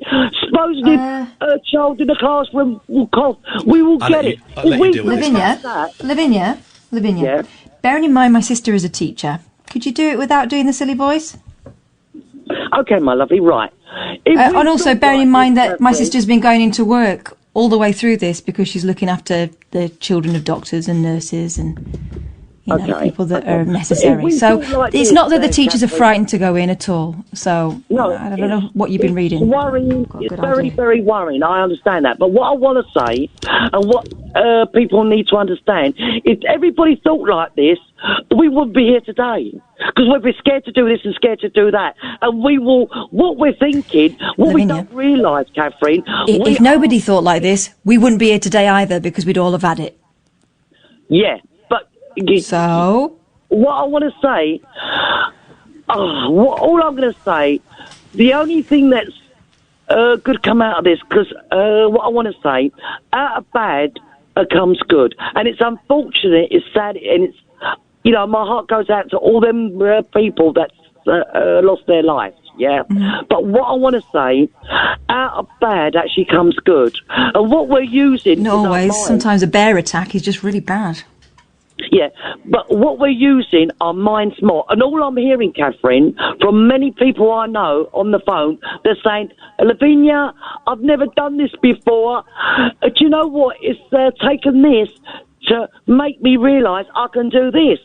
So what I'm actually trying to say, Katherine, we are expanding our minds. We're being more creative, right? And people are loving it because... a majority of people before this happened were on autopilot. They're like a robot going to work 24/7 backwards and forwards, yeah? And they're not being allowed really properly to use their minds properly. But you want the now, teachers to go back and be the robots that are working 24/7, but they won't because they're cowards. No, I'm not saying that. What I'm saying, what we need to take a leaf out of Tom Moore. Who's Tom Moore? Yeah? And that 100-year-old man, which was unbelievable, okay? And when I say unbelievable, it was fantastic. Yeah, but he only did his garden, the coward. He should have gone walking further. Maybe so, but what I'm saying... Lavinya, let me stop you, because I was right when I said bollocks. You phoned up, you've belittled, you've fallen for the hype of the newspapers, and you've belittled... No, I haven't. Please let me finish. Please let me finish. Lavinya, please let me finish. You've fallen for the hype, and you have belittled, and you have been very, very rude about teachers. No, I haven't. You have. You literally have been belittled and been rude about teachers, and then you're saying that we should change our lifestyles completely. With respect, you're talking out of your arse, my love. What you're saying is offensive, is dangerous, and is completely nonsensical. I love you, mañana. I love you. That's the best you got. That's the best you got. I mean, we could have a conversation, or you can be an idiot. Which would you prefer? Well, what I'm going to say now... Thanks very much for your call. 0344... No, I don't think so. We can either have a conversation, but I found your tone about teachers horrendous.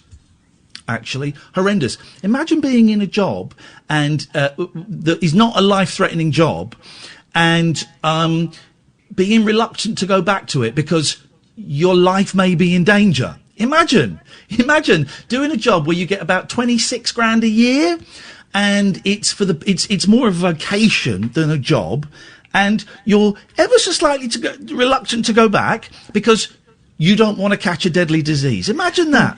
And also selfish teachers. Also because part of your job involves being in loco parentis, you know, looking after other people's children as if they were your own. And so you have the audacity to be concerned for their welfare as well as yours. And all of a sudden that gets turned into being a chicken. I have no idea how this...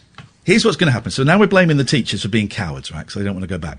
Doctors and nurses are going to be next. And then the scientists. In fact, I think it's already turned. The scientists that advise in the government are going to be scapegoated. That's already started, hasn't it? Is it? I thought it has, yeah. The science is flawed. That's why we it's everyone else's fault. It's not the fault of your cowardly Prime Minister who can't be bothered or is too afraid to turn up. You know, the Prime Minister that hides in fridges when he's approached by journalists. And also the media that is lying to you. Anyway, on that bombshell, Simon, you'll be next. This is Talk Radio. Late night, Iain Lee on Talk Radio.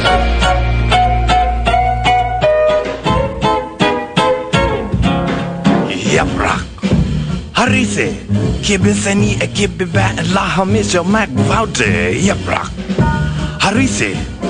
La hamish way, la hamish vaude, la hamish runimo. Yapra. Harise, kibiseni e kibiba la hamish vaude. Yapra. Harise. Vautimo. Kibiseni vaude, kibisi vaude. Chicka guy, Allahu Magfunimo Masare Ba Urune Yavra Harise Kibiseni Ekibeba and Laha Misha Magvate Yavra Harise Allah Mishavuti, Laha Misharini, Laha Mishavuti, Laha Minunimo.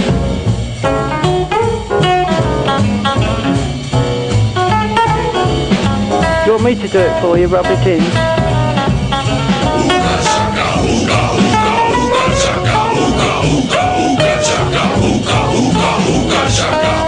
Grab pussy. I think it's okay. What? I got a mouthful of sausage.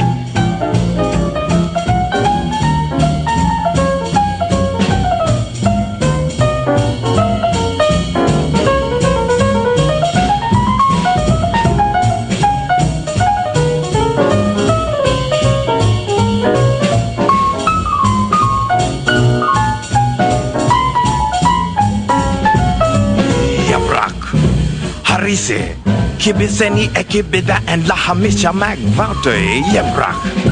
Harise, alamisha chili and tomato sauce or vaute. Harise, kibiseni ekibida and lahamisha magbute yebrak. Harise, laham magbotimo. Kibisini, kibisi vaute, kibisi rute, kibisi lamb runi, o vuti, laho votimo. Super votimo a little spice o magvosi, yabrak. Harise, kibisini, akibiva, and laha misha magvote, yabrak. Harise. 03444991000 is the telephone number. Good evening, Simon. Good evening, Ian, and good evening, Cassie. Hi, Simon. Sims. Thanks for taking my call. I wanted to ask about Barry from Watford. Have you heard from him since the onset of this Could lockdown? you speak into the phone properly, because it keeps coming and going? Oh, I'm so sorry. Can you hear me now? That's much better, thank you. Yeah, I'd called in to ask about Barry from Watford. Have you That heard? silly old sod. Yeah, but have you heard from him since the lockdown started? He phoned in for a while doing this really crappy little feature he had, keep your spirits high now Your end or up something. or something, yeah. Awful, lazy. Special. Yeah, that was it. It was awful radio. It was very tedious and seems to. It was very rude, wasn't it? Keep your spirits up special. Thank you, Barry. Yeah. It was tedious. It was innuendo. It was unfunny. Why are you asking, Simon? Because I'm a big Barry from Watford fan. In fact, I only really first come to know about your radio show from clips I came across on YouTube of you and Barry. But he's boring. He's just this silly old man that we let on. Just give me a second, Barry.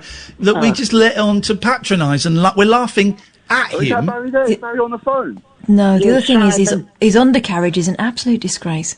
Yes, That's true. yeah. Simon. Oh, Barry, Thank you. it's really nice to meet you. How's it going? How's lockdown? Oh, how lovely. What a lovely thing. Don't take no notice of them. Don't take no notice.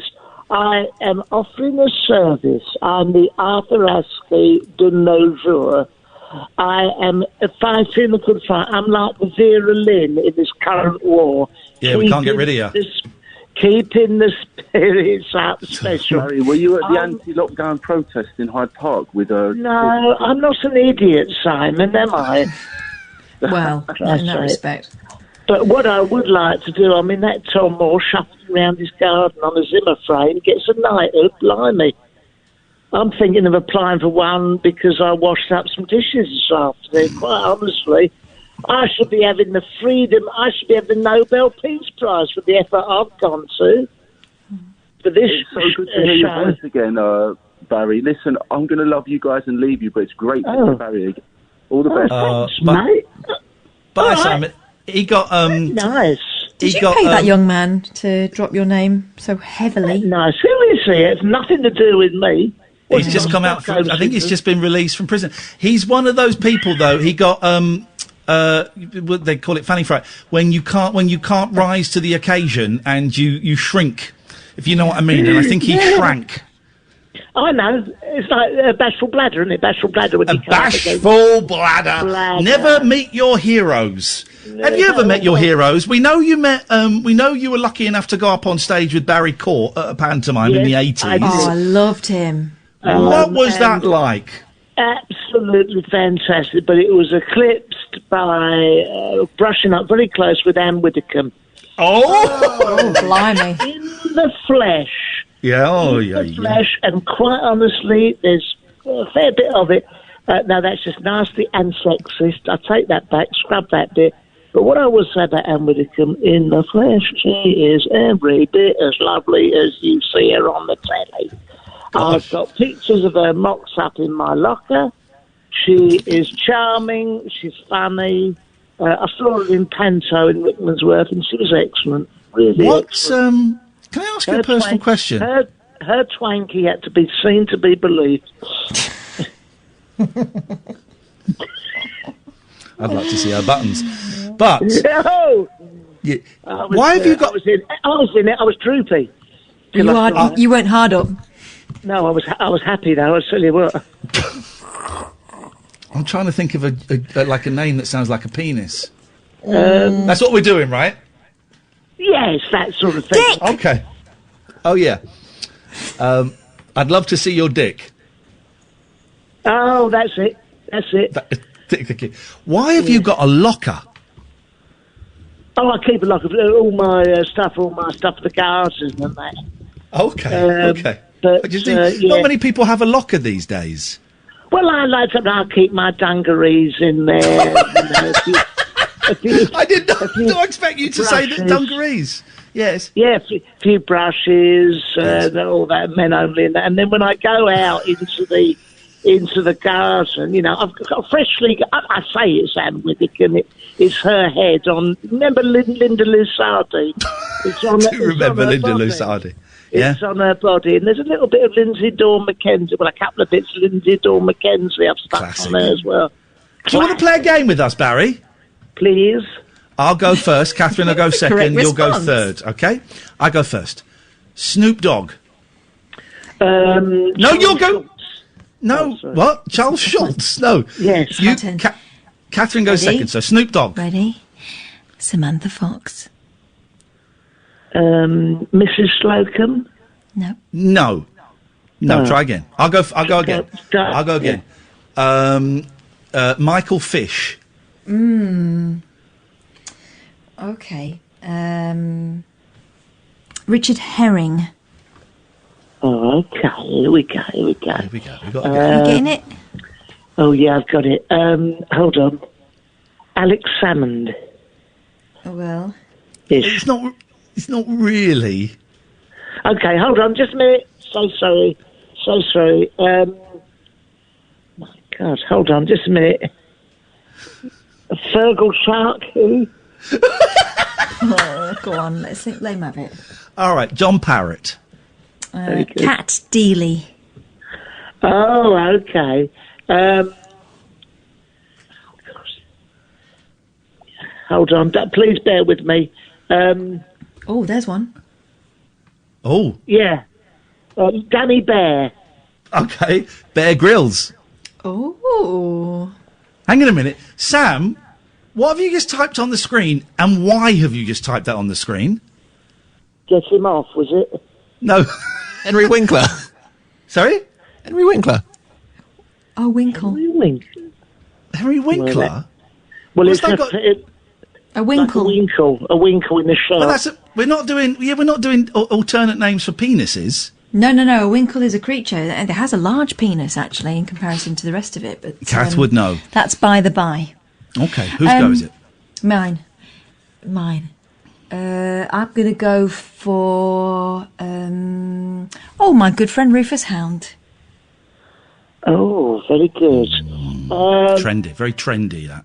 He's trendy lovely. answer. What a fella. What trendy answer? What a man. Oh, God. That's been difficult, isn't it? Oh, my goodness. Hold on. Please bear with me. 10, 9, Oh, 8, God, hold on. 7, 6, 5, 4, 3, 2, Danny 1. Terrier. Sorry? Danny Terrier. Danny Terrier. Danny Terrier? He was on with Barry Court in the same episode. Oh, yeah. The classic lineup. We're not having... I nearly swore then. I nearly said the F word. It was so ridiculous. Okay, well, forget I'm out then. I'm out. You are out, Out the Barry. game. Listen, can we Let's end, because to be honest, I think you've made people more miserable tonight. Which is the antithesis of keep your spirits up. Yeah, sure. Lockdown's ended, so have you not noticed? What are you saying? I'm not allowed to phone in no more? I didn't know I could call that. Let's end on an upbeat thing, Barry. Oh. Give us some gags, give us some jokes, give us a meditation. What do you want to do? Well, I really wanted to phone in again and keep everyone happy. My Dave won't be pleased. He'll come round and give you one to spank right on your bugle, mate. Well, and speaking of bugle, Dave will be off his face on bugle because he is a massive cokehead, and I'm just going to suggest he's a sex offender. Well, he's listening now. He's to come round and... Here we go. The phone call didn't... This is why I hate doing this show sometimes. The phone call didn't go the way you wanted. Well, so you do the, I'm an old sad man and I've got a mentally ill, violent son that will kill you. Yeah, he will do, though. That's the problem, you know. Here we go. This is unbelievable. Maybe I'm a very old man. Yeah, you're a dirty old man. You wouldn't say the same to Tom Moore, would you? And I've been nothing but kind, trying to keep everybody. If you don't want me, I'll say goodnight. Okay, we don't want you. Oh, I do. Oh. Thank you. Thanks for calling. Oh, no, don't do it to me. Goodbye. Don't, Ian. No, he's just, not forever, just... No. Forever. Try again tomorrow. Jesus. Don't let it end like Catherine, this. do not fall He's for old, this. he might not live till the morning. Fingers crossed. This is Talk Radio. Late night, Iain Lee on Talk Radio. We're just talking about concerts this year and stuff. Of course, the Bare Naked Ladies were supposed to be playing here in April. Then they've postponed it to November, and they've just, literally during that break, posted that it's all moving to 2021. And I think we're going to see a lot more of that happening. 0344 499 1000 is the telephone number if you want to give us a call. You'd be very, very welcome. I would say yesterday's show was an 8.5 out of 10. And I would say that tonight's show, I would say is a 6. I would say it's a 6. I would say it's a 6. It's acceptable. Yeah. It's acceptable. We can do better. We have done better and we'll do better tomorrow. I've got the boys tomorrow night. When's Robbie Vincent coming on? Is it Thursday? Can't remember when we said. Tomorrow or Thursday. He's coming on Thursday. I love the fact he was supposed to come on last week and we had to postpone it because we weren't really feeling up to having a guest on. We were struggling a bit with our own confidence and stuff. But I love the fact that his announcement was on Twitter was basically him taking over the show. It was, well, I'm going to be on Iain and Katherine's show, and we're going to talk about this, this, and this, and you can give me a call. And I genuinely, I loved it. There's no ego, certainly not around Robbie. And I read that, I thought, brilliant. It's going to be fun. He's going to take over. So Thursday night, 10 till 11, maybe a little bit later if he feels up to it. It's not really up to us. But we will have Robbie Vincent on, who, if you're a fan of speech radios, I know a lot of you are, then you will know exactly who he is. But I mean, I don't want to use the word legend because it's a silly word, but he's one of the forefathers of this job, of what we do. This show wouldn't be here, and it's not an understatement. This show and this format would not be here unless he'd kind of kick-started it all. He's also a delightful human being. Oh, he's lovely. And that considering, voice, you know, sometimes you talk to older blokes in particular and say, look, here's the thing, and this is going to sound, you know, like knobbish, but we're trying to get hold of the show, we're having a bit of a sort of crisis of confidence, this is happening, blah, blah, blah, and you see a blank, right? Straight away he was in there like, I understand that better than most people. You do what you need to do and give me a shout when you're ready. Brilliant. You got it. He got it. We'll have a right old laugh. So that's Thursday. Adam's on the line. Good evening, Adam. Hi there. Hello. Can you hear me? Yes, I can. I just wanted to throw one out there from the topic tonight. Salman Rushdie. Oh, You're going to cut me off, are you? no, it's no, because We're it's not really adapting names, are we? We're not adapting. It's not Salmon Rushdie. What about Ethan Hawke? Yeah, Ethan Hawke. Boom, we're in. Boom, we're Ethan Hawke. Yes, Salmon Rushdie. No. As well. Go on. Sorry to interrupt you. A big shout out to Gareth Gates, from X Factor. Poor bloke who did so well, but he lost his fortune. You heard about that because he lived in Chester, and every time he left his gig, he got in a taxi and ended up in Chichester. Bugger off, Adam. That's terrible. Oh, Jesus. Got off to We're an still adequate taking the mickey start. out of people for having speech impediments. But also, I mean, Gareth 2020. Gates. No, it's very topical, I know. Yeah. Wowzers. 0344 499. That was Judge the room, mate. Judge the room. That was terrible. 0344 499 1000 is the telephone number. We've kind of missed. I wanted to talk about VE Day and how I think we should probably. It would be interesting if we stopped calling it Victory in Europe Day. I actually got quite moved by VE Day. I think it was a lot to do with what we were going through, and we were deep into lockdown when it happened. And I got my boys to stop playing a fighting game on a computer, and they came and sat with me for the 2-minute silence, and we watched Charlie Boy, Prince Charles, lay a wreath, and I actually found it quite emotional. And I think it was thinking about the war and how dumb people can be and how senseless people can be, but also reflecting on how our lives are changing and what a weird place we're in. And my kids were there, and I had a little cry, and we had a little talk about what it was, and then they went off and played Fortnite. But it just dawned on me, okay, we've had 75 years of calling it VE Day, Victory in Europe. We've got VJ Day coming up soon. I'm not quite sure when that is. We can take those calls, please, Sam, unless you've gone off for a wee.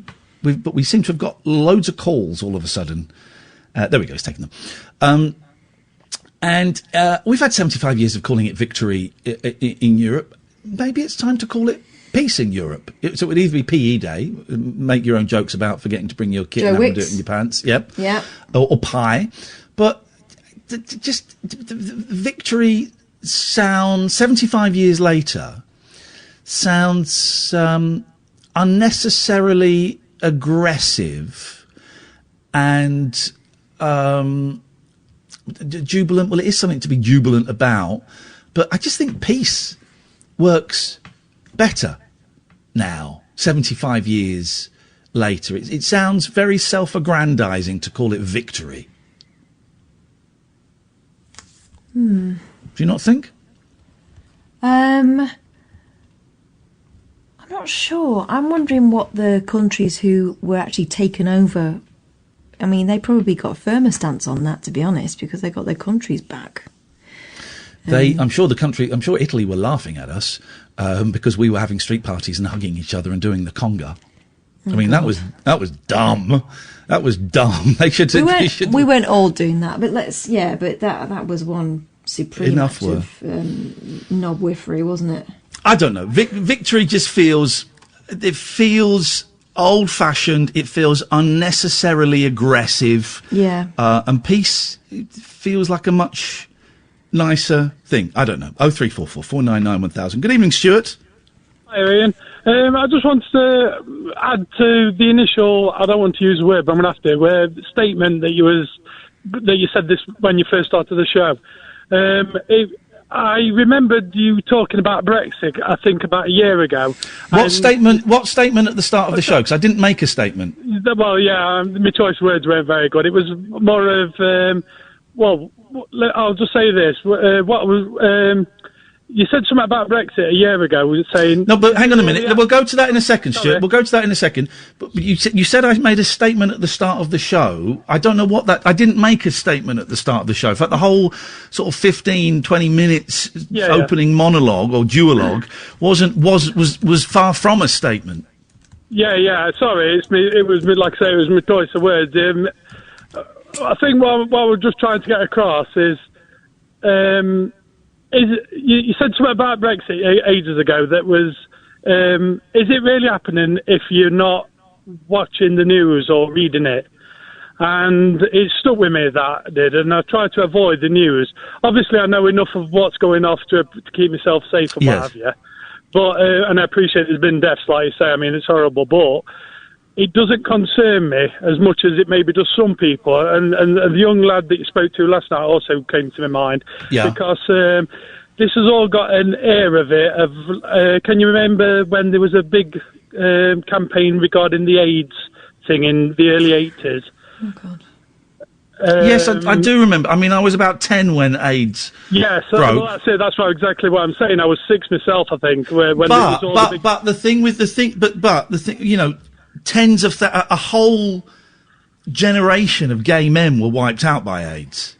Oh yeah. I don't disagree with you for 1 minute. But what I'm trying to get at is the fact, because I was so young at the time, it was almost like the story was being taught to me through the TV when I didn't need to. And I think there's a little air of that now. You're picking up on things that maybe you don't need to know, and it's making the whole thing more sinister. I think I know what you mean. I don't think AIDS is a great comparison because it did kill so many people. And it was a specific community generally. But yeah, I do remember AIDS breaking when I think I was 9 or 10, 82 or 83. Because I remember talking about it in the playground, and I remember being scared. I remember the first time they talked about HIV instead of AIDS, and I remember at 9 saying to a friend, "Well, they've got a different name for it. That's stupid." Yeah, I was kind of scared of it, and actually looking back, I didn't need to be scared at 9. I needed to know about it. I needed to know about it. But then this is different in as much as I wasn't, as a 9-year-old boy, I wasn't a gay man, and I wasn't a haemophiliac, and I wasn't injecting drugs. So I was significantly less. I was significantly less at risk than a child now is of COVID-19. Oh yeah, I totally agree. I mean, it's invisible. Let's face it, we can't see it. But do we need? No, I don't want to choose my words carefully. It's a tough one. Oh, go on, you say it, and we'll give you a little bit of leeway because it's a tough one to get right. I don't want to say we don't need the information. Yeah. But what I am saying is, we're that bombarded with it. Do we need to hear it all the time, especially when there's limited amount that we can actually do to protect ourselves from it? I think you're right. We don't need to be bombarded. That's why I have chosen to not listen to the radio, really. No, certainly not listen to much news radio, because you're right, we don't need to be bombarded with it. Kath, go on. Are we in danger, though, of sounding like an exaggerated version of the people who say, I don't like you talking about this on your radio show, I don't like hearing about one specific thing. You know, we are not expected to keep tabs on every single news report, but the fact is that they have to put the information out there so that you will catch it at some point. I mean, catch the news, not catch it. But I think that there is a danger. We have to be careful as individuals not to get hyper vigilant about things, because that is not necessarily a healthy for your mind. But at the same time, you know, we've got to inform ourselves, and so it's not really the news outlet's fault, is it? No. I mean, I think where I'm trying to come from is, I've got my own mental health issues that we're not going to here, but way of me, as probably like a lot of people do, is avoiding the triggers.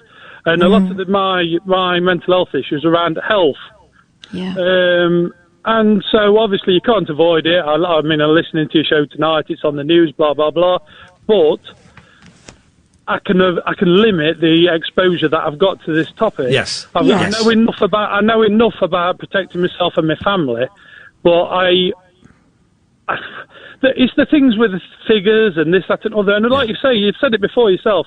People, let's put things into perspective without being disrespectful to the people that have died and been so seriously ill with it, it is still a minuscule amount of people that are affected by it. Percentage-wise, yeah. Yes, yeah. Stuart, I appreciate your call, and you tiptoed through that. And it's a difficult conversation to have. You tiptoed but I get through what you it. mean. Yeah, very delicately. So I appreciate that, Stuart. Thank you. Yeah, 0344 499 1000. It's a tough one, and I thought you did it well. Maybe we shouldn't have talked about it tonight because we do try and keep this free. But it's just the thing that was in my head. But this show is not a contrived show. No. We don't sit out. And I've been in meetings about other shows, not necessarily on this station, where it's been, what do we want them to say? So what's the question we're going to ask so that we'll get this response, the golden call, all that stuff. Yes. We don't want that. What we want to do is live as authentically as possible on air. So, you hear when Ian's having sort of doubts about his mental health or whatever it might be. And so, if we're going through the toughest time that we've experienced as a nation in sort of 100 years, it's going to sort of spill out on air, and we're going to have conversations, and kind of work through things aloud, without telling you what to think, and that's kind of the point, isn't it? I'm so hot. I am as well. It's hotter upstairs. Sweating. Where do you do? Are you upstairs? No, I'm you're downstairs. Downstairs at my house is all open plan. I'm very tempted to open the patio doors, but if I do that, the cat will run out, and she's been bothering the hedgehogs, and I will not have that. No. Mind you, by bothering, what I mean is she stares at them. But what I'm worrying about is that at one point she's going to realise why she's so fascinated by them, and the teeth will follow, and I don't want that. So we're keeping the door shut. Let's go to Darren. Hello, Darren. Hi, Ian, Kath. Tonight's topic I'd like to put forward, Ant from Ant and Dec. Beautiful. Yeah, you got it. Yeah. Perfect. Thank you. Thanks. Well done. How do you feel as a person sorting that out? He's gone. I love it. Victorious. That's what people want from us. That's what people want from us. That's all they want. Forget this VE, COVID nonsense. They want to play silly games that we name people that have got the same names as animals. Has there ever? I was thinking this last night. I couldn't sleep last night, so I was thinking this. Has there ever been a dog called Rover or Fido? Has that ever actually happened? Or is that just in comics? And where has that come from? Why is that, like loads of houses are called Done Roaming, and we know what that is. I am done roaming, I have found my house. But where has Fido and Rover, where have those names come from? Who was the first Fido? So 3 questions. Who was the first Fido? Mm-hmm. Who was the first Rover? Have there ever been any dogs called Fido or Rover? I've got a feeling it's a 1950s type thing, and what we're talking about is an overhang from mid-century cultural references. Okay. But I don't know, and I'm not Googling it, so... Let's go to Damo. Good evening, Damo. Hey, Ian. Hi, Katherine. Hey. Hey. I think Fido and Rover were space exploratory machines. Well, a rover certainly was, yeah. The Mars rover. You've had too much to drink. Have I? Call back when you're sober. Oh, sweetheart, I didn't mean to offend. I was just saying, no. Yeah. Did you kiss your mother with that mouth? Yes, I would. Oh, no, another one? Ian, what I was going to say... Boring! Just a quickie. How much have you had to drink? I've had a few ciders. Give us a call when you're sober, Damo. Thank you. 0344 499 1000 is the telephone number. Let's go to... It's just the slurring, Kath. Yeah. The slurring, when it's self-inflicted through booze, I just can't be bothered. Good evening, Julian. Hello, guys. How you doing? I could have cheated on this one and Googled it, but I think Fido is Latin for loyal, and it was one of the Roman emperor's dogs. I think that's what it is. Whoa! What are your qualifications? I just Google a lot of things. Easy guess. Round of applause for that. Round of applause for that. Won't give you a Ray Liotta, but okay. So Fido means loyal in Latin. I think. Well, fidelis means Fidelis, fidalis, fidildos, What? fidildanis. No, that's something else. Yeah, exactly. I just squashed a fly with my finger. Ooh, that was disgusting. Hey, that's all right. Big shot. All right, Billy Big Boots. Rover. Rover. Fido actually means I trust in Latin. But anyway, go on. Oh, is it I trust? Okay. Okay. But you were right. You were on the right track. I was on the right ball. I like that, Rex. Julian. Well, Rex means king. I'm not talking about Rex. We're talking about Julian just introduced it. If you're paying attention. Yeah, no, because that's another typical one, though, isn't it? Rex. All right. Yeah. What about? Please, Catherine. This is worse than normal. What about Rover? Well, I don't know that one. I'll admit. But here's the thing, Julian. You are now. Irish Rover. You are in an advantageous position, right? You've got one right. You could have, and it's too late now. You could have just made something up, and if you'd have said it with conviction, we'd have gone, "Oh wow, nice one! All right, well that's For brilliant. example, Thank you." The sort of thing I pull on Ian all the time. Oh, rover. Yeah, it's from the French rover, to find. Is that He's true, Kath? finding. No, is it balls? Oh, okay. Right, fine, fair enough. Exactly. She never That's gets how one it past works. me though. No. Yeah, of course I do. Anything else, Julian? Well, yeah, I'll leave you one more little anecdote. When I was in Madeira on my honeymoon, I went to the market of married man of he married a man. Labradores. Yeah. So I thought this must be a market selling dogs because Labradores sounds like Labradors, but it actually means landowners, as in farmer. So a Labrador would have originally been a farmer's dog. Labrador, landowner, farmer. Well, a worker, it means. Catherine! What? Let him have his moment. I like him more than I like you. I know, but he's talking bollocks. No, he's not. Julian, I'm so sorry. That was honestly the best call of the night. I mean, it's not been a particularly high standard tonight. I'm not even. Bad night. It's the best call of the night, and I'm sorry that my co-worker decided to treat you with contempt. I didn't. I just buffed it up a little bit, which is what I do to you. You were right, though, Julian. Well done. You can't buff in the him chat, up. I'm Lessons for Life, so I'll see you in the chat. All right, we'll see you in the chat. See you in the chat. Thank you, Julian. 0344 499 1000. Okay, and here's the thing, Kath. I'll get the tweets from people telling me off for being rude to the callers, and you don't get any of it. No, I don't care. Idiot. This is Talk Radio. Late night, Iain Lee on Talk Radio. I just read your little. I didn't know that you'd written a little introduction for your Catherine Boyle art site on Etsy. Yeah, it's lovely. Oh no, I'm not. No, it's lovely. It's true. It's beautiful. Yeah, it's beautiful. It's true. It's lovely. Well done. I miss my granddad.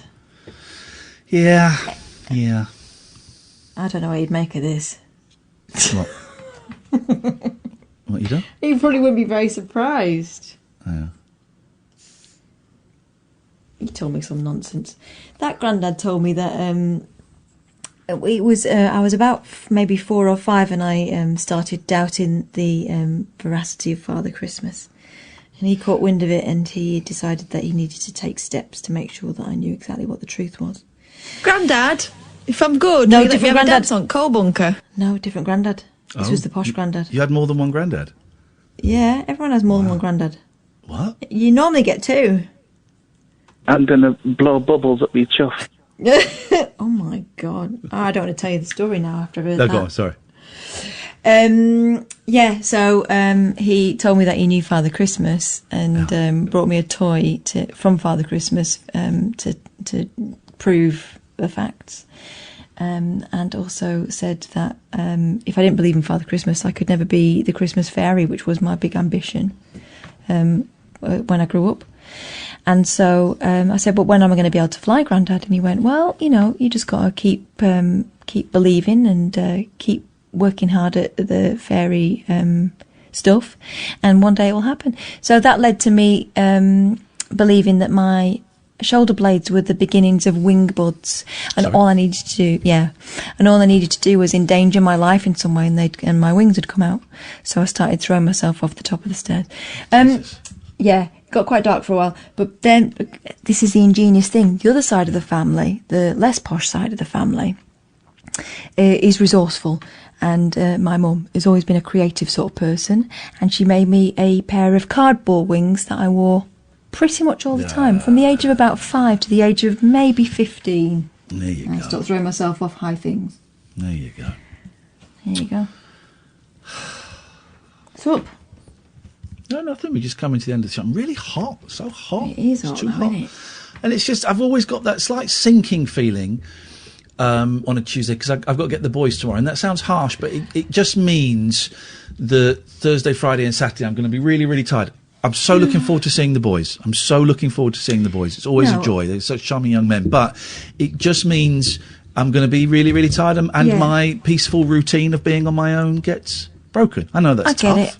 I get it. You know, normally there's, we can do this in shifts, and I can lie in, and my husband gets up with the girls and looks, starts the homeschooling off, and all that stuff happens. But for the next couple of days, he's going out to work, and I feel that sinking feeling of, oh God, I've got he says it's a double shift, basically. So I'm, don't feel bad about that. But it'd be nice to see them. They'll be going back Saturday. Stephen Page on Saturday. If you've seen any of those Stephen Page concerts, flipping out, that last one was just outrageous. Because the internet connection was good, unlike the one the week before. And if you're a fan of the Bare Naked Ladies, man, he was digging out some obscure but great tracks. It was some show. And he's just so watchable. He's so charming and so watchable. And Craig, who's in his band and is also, works with the kids in the hall, well, I'm a big fan of, messages me during the show, and it's just a joy. I don't see me going to a live show for a couple of years, really. And actually, am I going to really miss it? Not really. I don't think. I mean, we saw some great concerts last year. Cher and Kiss and Ronnie Spector. And we saw some crap. Bob Dylan and Paul Simon. But they weren't crap. They were experiences, but they weren't as good as they thought they were. Crap. Dylan was crap. Paul Simon was up his arse. A reggae version of Bridge Over Troubled Water. Do yourself a favour, mate. Yeah, but then there was James Taylor. Oh, he was sublime. He was sub and he was lime. But going out, going to a concert is expensive. It's a real faff getting there and getting food, and I just don't see. I'm quite happy watching people do concerts from home. I'm quite happy doing that. Hey, have you seen them? They've upped the congestion charge starting from today. Is it £11 now? No, it's £15. What? 7 days a week, and it goes on till 10 o'clock at night now. How are they justifying that? It's here's the thing. It's getting political because there's a mayoral election next year, and London. What do they call London Transport? TfL. TfL was very close to going bust, and so the Mayor of London, Sadiq Khan, has been trying for ages to get a loan from the government. And I think it got sorted on Monday or Tuesday, and if it didn't today's Tuesday. So maybe it was Monday or Friday. If it didn't get sorted by, let's say, Monday, TfL was going to go bust. Oh. So the government have loaned them, I don't know what it is, £1 billion, £500,000, I don't know what it is, £1 million, I don't know. Yeah, I heard about bailout. But they have put in a proviso that the congestion charge is reinstated immediately, because it hasn't been. £15 a day, 7 days a week, and it goes till 10 o'clock at night. And you watch, because there is an election coming up, and you watch, and Sadiq Khan, for those who don't know, is Labour. The Conservatives will spin this, and they will target him and say, well, he's put the congestion. He told you Yeah. last time he was going to keep the congestion charge. This was one of the things he got elected on, was keeping the charge at the same price. He wasn't going to increase it. And the Conservatives will very cleverly, because they lie. The politicians lie, and we are seeing the party in power at the moment lie a lot about COVID-19. They will lie and say, well, he promised to keep the price steady, and he is not only has he raised the price, he's extended it to 7 days a week, and he's extended it to 10 p.m. You want to vote this guy back in? Yet it was the government that made him do that. It's going to be really interesting to see. I've got no, you know. But at the same time, the poor, people who've got no other choice but to go into work at the moment in town, they're going to end up paying the price. Yeah, it would be if we were working, if we were going to London, that's £300 a month. Yeah, it's nuts, isn't it? It's nuts, and we were lucky we could kind of dodge it because it ended at 6, I think, before. Yeah, I'm surprised they were going into financial trouble, because I think I probably funded them for a few months by going in the right turn box at the wrong point and getting stuck in it. I know what you mean. But it's interesting, and the reason that connects with me when we're talking about concerts and gigs is everything is going to get significantly more expensive. Petrol now, oh, my God, petrol is so cheap. But I'm not driving anywhere, so I'm filling up, maybe once a fortnight, once every 3 weeks. The furthest I drive is to Windsor to pick up the boys. A journey of about 50 minutes and then 15 minutes back. So I'm hardly using any petrol. When everything starts moving a bit more, let's say in 6 months, a year, everything is going to be so expensive, and everyone's going to be, and tax will go. We are screwed for the next 20 years. Fun times, guys. Happy News Day. How's your News Day going? Happy fun times. God. Fun times, everyone. We'll be all right. I'm getting by playing video games and reading books and sitting in my garden. I'm fine, Jack. And that's the way it goes. Oh, yeah, when we have to drive in. Yes, you're right. As you see the chat there, we have to drive in because we finish at 1:30 and there are no trains back. So that's why we're driving. Yeah. Lee Devine is getting bored. Unlucky Lee. Call in then. Call in and change the direction of the show. Got no calls. Lee Devine sounds like a high octane type guy, and I can only apologise that we're not up to his standards. We're getting. Look at my hair now. I've taken my thing off. We're winding down. We're winding down, guys. We're winding down towards the end of the show. The end of our lives. Anyway, what I was saying earlier on was those 30-feet sharks in Spain. They're just basking sharks, so they're not going to bite your bum off or anything like that. Like they're just Baskin Robbins. Plankton. Yeah. In many ways. I've never had Baskin Robbins. I've had Ben and Jerry's. Yeah, it's all right. It's all right. I'm not a massive ice cream person. Do you know what? I could never eat ice cream again, and I wouldn't care. Yeah. It's interesting. It's just dawned on me today that because of some of the events of last week, that certain people aren't talking to me anymore. It just dawned on me. I'll send you a list. Yes. It's just dawned on me.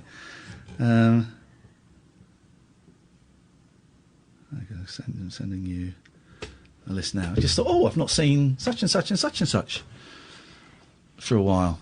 And, yeah. Oh, well. That's the way it goes. Silver Moon says, Ian wants to get some Just for Men hair dye. No, I don't. I love the colour of my hair. Lol. No, it looks rubbish. I think that grey hair looks beautiful on men and women. If you can... My cousin, who's slightly older than me, her hair is completely grey. Looks fantastic. Yeah, I like it. I'm disappointed. I thought it was going to go... I'll take that call straight to her. I thought it was going to go white, like David Byrne. I think it's a little tragic when you know someone's got suspiciously dark hair. The drummer, Chris Frantz, the drummer from Tom Tom Club and Talking Heads, has got a book out. And I tweeted the publisher saying, I'd love to get Chris France on the show to have a chat. And they came back and they didn't say no. They said, that sounds great. I'll CC in someone who might be able to help with that. That would be awesome. The drummer from Talking Heads and Tom Tom Club. Yes, please. What do you remember? What was the Tom Tom Club's hit? Let's go to line 1 while I look up the Tom Tom Club. Hello, line 1. Hi, both. Yes? Yeah, Dr. Dildo reporting in, but I just wanted to have a name in the game, but it's a bit controversial because it's both names. Hang on, I don't know Is if it more controversial than Dr. Dildo? Well, no, yeah, remember when I phoned in before telling you that I run a sex toy company? Oh, is this dirty git? that Is this one. dirty boy? He's I a didn't realise you professional. were a doctor. I'm so sorry. We would have given you more respect. Someone on Twitter, I think, upgraded me, so I've taken the sort of key worker platform, really. He's a key. Well, I imagine some of your toys do need keys to release them from the bed, so that's great news. Dr. Dildo, Jesus. Yes, so Professor Penis. Before I put my name into the game, I was just Master doing Badge. comments here, what you were saying about the congestion charge. When it was first brought in, I remember speaking to a nurse friend of mine who works in the city. And You're not masturbating now, are you? Because it's going in and out, in and out. Oh. No, I'm not. No. So yeah, is that better the connection? I'm not on hands free or anything, so hopefully it should be all right. Go on, because I want to play some anyway, Tom Tom Club in a minute. Sorry, yeah. So, yeah, a nurse I knew was having to spend 10% of her disposable income on getting to and from work since the congestion charge was brought in. So, I think just on reflection of everyone saying how much we appreciate the key workers, and that's just more money going out of their disposable income. So, anyway, a little bit of politics. Send them free sex toys. Yes. Yeah, I'll do a discount code for any key worker, no problem. Anyway, so my guess for the game, name for the game was Jack Russell, England wicketkeeper. Yeah, we'll have Jack Russell, of course we will. Let him have it, just because he's letting everyone else have it. Thank you, Dr. Dildo. 0344 499 1000, although we're coming to the end, but that'll be the number for Daryl. This is Tom Tom Club. Yes. Do you remember this? Yeah, because it got lifted by Mariah for Sweet, did it? Sweet Fantasy Baby.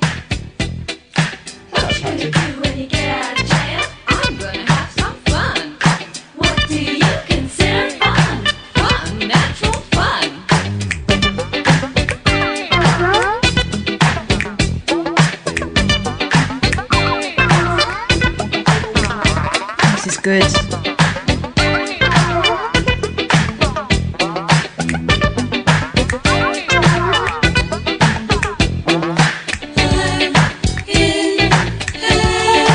And there was also this. This is the one I remember more, actually.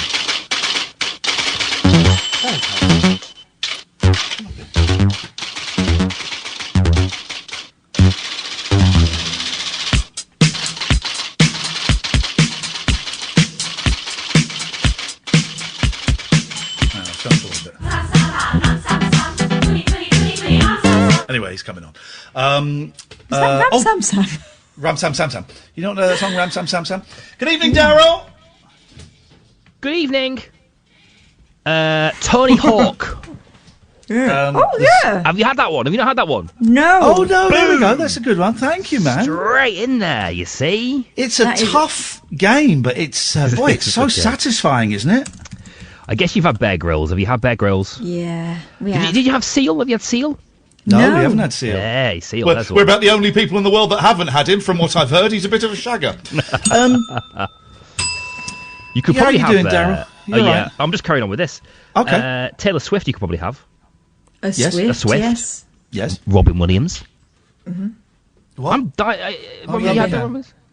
Yeah, you can have that. Megan Fox. Please, we have Megan Fox. Please don't come on our show and be better at our game than we were. How are you guys doing? What's going on with you guys? You all right? Yeah, fine. We're going to listen to you online on Twitch in a little bit. We did it last night. We listened to you for like about an hour or so, and it was all right.